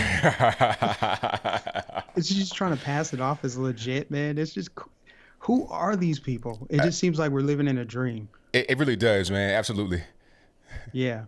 Appreciate you, man. Also, for everybody watching, if you're not already subscribed, find me on YouTube, Mike Nificent. You can find me on Twitter, Instagram, and Facebook as Mike Nificent 813. I'll catch you later, LBL. Appreciate you. Thank you for the call, man. Definitely appreciate you. Later. Peace. All right, great call from my man Mike Nificent. You guys go ahead and subscribe to him if you're not subscribed already. And the picture right here, this is what he was talking about as far as that's Andrew Gillum on the boat with somebody. He love them white guys, don't he? And what they say, Andrew Gillum is a swirler. That's hilarious. But I digress. You already knew what's going on. That came out like a couple years ago, if I'm not mistaken. you know, these shorts is a little bit too short and you got your legs open and you kind of like, you know, hugged up. That's not, I wouldn't be in a situation like that on the boat with some boy, but hey, it is what it is. Alrighty, let's go. The phone lines are blowing up. If you can't get on, I'm sorry, but I'm going to try to get to a few more before I wrap it on up for the night. Let's get to, hold on one second. All right, calling the line 239. Who am I speaking to? What's up? This is Loso here from Miami. Hey, hello. Yeah, I'm here. What's going on with you, boss? Oh, no, good. Nah, yeah, I was just calling in, man. I'm still tripping on that on the Andrew, what his name, Gillum. Yeah. And that's crazy because you know I'm from Miami. You know, I was just on South Beach yesterday. I didn't even know what was going on, but that's just crazy though how all the Trump haters getting that feedback. They definitely getting the feedback. Go ahead. Yeah, man. And then the crazy part, you know what I'm saying, like I'm on Facebook and you know, like how some people like my aunties, there's a lot of black women on Facebook. They set him up. I'm like, how they set him up, man? It's just crazy how they in denial behind it though. How they still defend it, man. It's crazy. I'm glad he didn't win the governor down here because he would have been so much compromised, and I'm sure him keeping that secret, people would have, telling who would have been having stuff over him. And, last time, like the situation with Barack Obama, I know he the same type of dude, because remember the Larry St. Clair situation, right? Yep. And you know what I'm saying? But a lot of people brushed that under the rug, and the dude, I think his name Don Young, the man for the director at the choir, at the Trinity Church. Uh-huh. There's a lot of stuff they just brushed up under the rug about Obama, and you see all the stuff he pushed when he got in office, man. So I'm kind of glad. I'm glad we didn't let him win down here, man. But that's the thing, I'm tripping. Right? It's just funny. They going crazy saying, "Oh, they set him up." It's a setup. I'm like, how you set him up Thursday night? I never heard of a wedding on Thursday night without your wife, man. Exactly. Like that don't make no sense. Like and then he's a homosexual junkie. Right, exactly. They caught him in the hotel room with him. So how you get set up? Did he get lured to the room? I mean, this is a man who grown. You got kids. Wait, I mean, how they get him to come down to the room 1 o'clock? Right. They say he was throwing up, and I learned a new word too. What it is? Inebriated. Inebriated. Inebriated, yeah, inebriated. And then, AKA, he was fucked up. I mean, oh, my bad. He was high. Right, he was high. Exactly, he was high. He was very high, man. They say he couldn't even talk when the police questioned him. Right, exactly. I'm not even gonna lie. I'm having a good time with it. I'm having a good time with it because I get tired of them. I get tired of people going at my boy Trump. You know what I'm saying? So I'm having a good time with this one here, man. For real, they go ham on Trump about like just for somebody accusing him or something. Imagine if they would have gave Larry Sinclair all the media, all the attention that they gave Stormy Daniels. Mm-hmm. Imagine if Larry Sinclair was on Saturday Night Live. You know what I'm saying? Like, it don't matter if it's true or not. You don't put it out there. Exactly. So I'm having a good time. All that Corona, and then the Corona thing, that's crazy, man. How they, you know what I'm saying? If one person die, that's bad. One person die. But it's 40 people die, and all of them were like 80 years old average, 1 foot in the graveyard, man. It's just, come on, man. Jordan played with the flu. Exactly. They ain't stopped no NBA game. Ain't stopped nothing. It's crazy how they politicizing this, and they saying that it's Trump fault. Like, it's just crazy how crazy they stopping all these schools. You know what I wish they do though? I wish they cover the coronavirus. I wish they cover the murders in the hood like they do the coronavirus, and have the body count every time when somebody died. They put the number out there and just get crazy with it, man. Like, cause the panic they did, maybe people kill more. But you know what I'm saying? The way they doing this coronavirus, man, 40 people died. It's bad, but it's 40 people out of 350, 300 and something million people, and all of them was on the average 80 years old. Come on, man, that's crazy how they politicizing this. But now that's it. I ain't gonna hold up the time because it's kind of busy though. But I'm having a good time with Andrew Gillum, man. Andrew, get him. All right, now keep up the good work, brother, man. I love your show, man. All right, thank you for the call, man. Definitely appreciate you. All right. Great call from my man. That's right on point. Absolutely. I'm having a good time with the whole Andrew Gillum thing too, for sure. I mean, that whole thing is crazy. You in a hotel room, 1:00 in the morning, Thursday night. It's meth, and you throwing up on the bed. Your man is too. He in the jank, no clothes on, naked. Well-known gay escort, well-known hotel for gay escorts to be at, and drugs. So, I mean, just put 2 and 2 together. If you know where you at, then why would you even be there? A wedding, if you were in town for a wedding, why do you need to be in that hotel room? And then they said that he went home afterwards. Now, if you went home afterwards in your own recognizance, then number one, how did you do that if you were, what they say, inebriated? How did you do that if the police were there? They're not going to let you drive home drunk or high or whatever. You probably get arrested, or they'll take you home, if anything, or take you to the drunk tank. They're not going to just let you drive and get in your car while you're drunk. That's like you driving with no license when you don't have a license. Okay, that's one thing. But the other thing is, if he lived there or if he had a house there, why be in a hotel at all? Just stay in your house and get ready for the wedding in the morning or whatever it was. Thursday night, Friday morning, random time for a wedding, but I'll move on. Let's get to the next call. Alrighty. It's 702. You on the line. Who am I speaking to? Yes, this is the Red Pill Barista from San Francisco. Alrighty, man. What's going on? Hey, Mr. Logan, you're hard to get. You're as busy tonight as a cat house at Mardi Gras. Let me tell you, welcome back from L.A. You know, the coronavirus doesn't always have to be so bleak. You can even find a little humor in it. Let me tell you a little funny story. There was an 85-year-old guy on one of those scooters in the supermarkets here in San Francisco. He's riding around and he sees me holding 2 one-gallon jugs. You know, one of those generic brand waters? He says to me, "What are you going to do with that?" I told him, "You think I'm going to drink this? Well, I'm going to bathe in it. I drink Perrier. I'm not going to drink this." He goes, "People need that water." I said, "So do I. I got to bathe." You know, sometimes you have to find a little humor in something that's not so humorous. Let me go over a few things. I mean, come on. He looked like he got caught the Spanish flu in 1918. What are they worried about? What is he looking towards a bright future? He's 85 years old already. I mean, come on. What is he planning for, the next millennium? You know, who cares if you die from the coronavirus? At least you made some sort of statement. Now, let me tell you something about a few things that I have to get off my mind. Ilhan Omar, that lover from another brother. Let me tell you something. What does that woman have under her turban? A lawyer and another husband ready? I mean, come on, lady. How many husbands do you have? She's a Muslim like I'm Muslim. She married an infidel. She married a guy that looked like Harvey Weinstein and had the morals to match. Boy, is she a disgusting human being. Secondly, I'm sure Nancy Pelosi was just tickled pink when she found out that Donald Trump tested negative for corona. I'll tell you, maybe she should take the test. With her dentures hitting the floor constantly and on the floor there, and she puts it back in her mouth like a filthy animal, she should be tested for coronavirus. I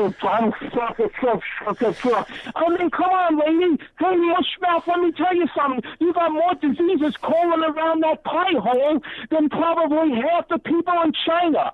Let me tell you about China, too, on a serious note. I found out that they have 80 to 85% of our medicines produced are in China. And people are telling me recently that I speak to some pharmacist friends of mine that epilepsy and diabetes medicine around the country is now becoming scarce because China is deliberately holding back. And I'll tell you something, that is a disgrace that the Chinese have to make our medicine. Hey, look, you politicians, how much money do you need? How many cars can you drive? How many planes can you fly in? This is ridiculous. We should make our medicines here. As far as now, I wanted to bring up a story about that disgusting meth head in Florida. Let me tell you something. He's found with 2 gay bodybuilders. He's found with more meth in his pocket than half of Timbuktu has. And you're telling me that they're just going to say he was a little bit tipsy and drunk? No freaking way. Obama's gal pal obviously has some Jesse Smollett issues.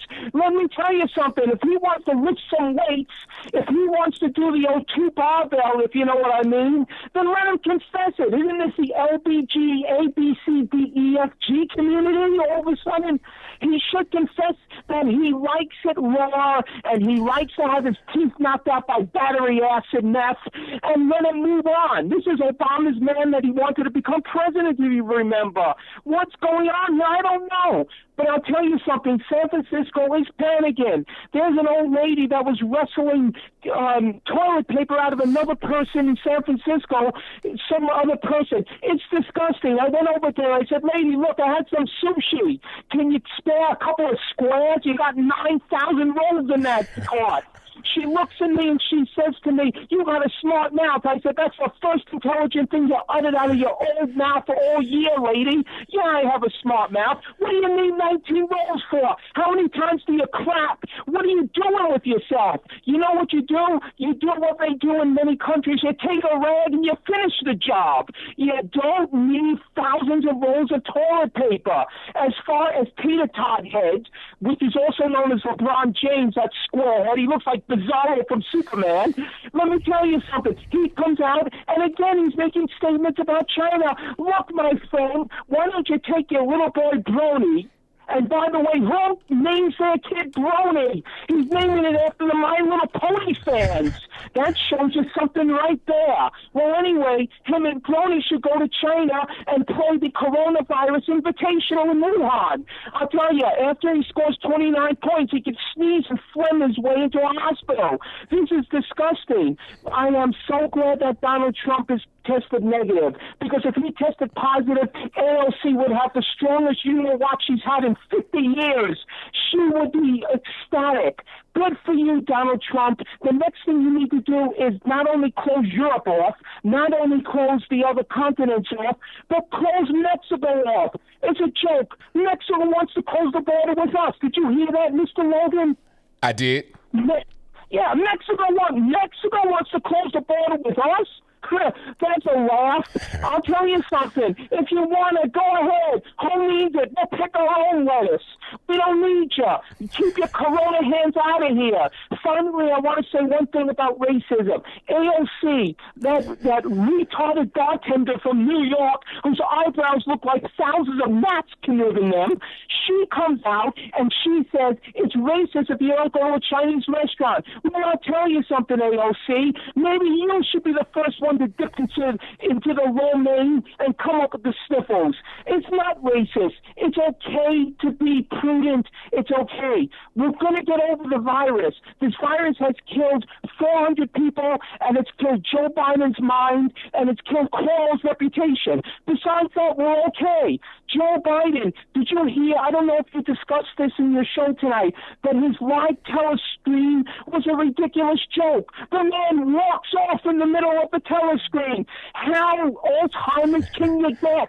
I have sympathy with him, but if he can't remember his name, if he can't remember the date, if he thinks that the woman that he's laying in bed with is his wife, then I'll tell you something, the man's got problems. I don't want him in the White House. He's probably going to nuke us and say, congratulations, we finally killed Brazil. The man is insane. Get him out of there. He makes Bernie Sanders look like Albert Einstein. I can't take it anymore. I think, Mr. Logan, I think the conservatives should take over a state and put a wall around it, and we should be the ones to keep all these liberals out, let them sneeze, sniffle, and eat all the toilet paper they can. Good night, Mr. Logan. Welcome back from L.A. I'm glad you made it safe, and I'm glad you're safe and sound. Good night, sir. Thank you for the call. Definitely appreciate you.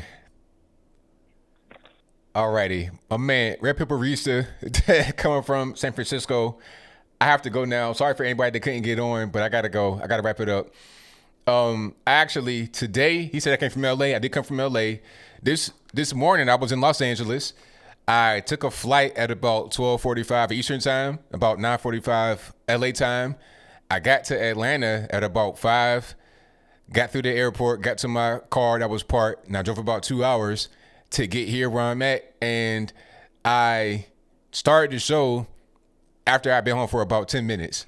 So I changed my flight just so I could be early and do the show. And this has been a good one because I know you guys wanted to talk. I wanted to talk. It was a lot on my mind, so I'm glad I was able to get here and do the show for you guys. I really appreciate y'all for being here. We got super chats to read, and then I got to close it on out. Shout out to I got a lot of super chats. Let me read them. Okay. Shout out to I think Jessica Doman, who says Anthony is a star. Thank you for that. I most certainly appreciate you. Thank you to Charles Turner Jr., who says, I read that one. But thank you for your donation. Definitely appreciate you. Thank you to Super Rude Dog, who says no comments, just loves me some ABL. Well, thank you. I most certainly appreciate you.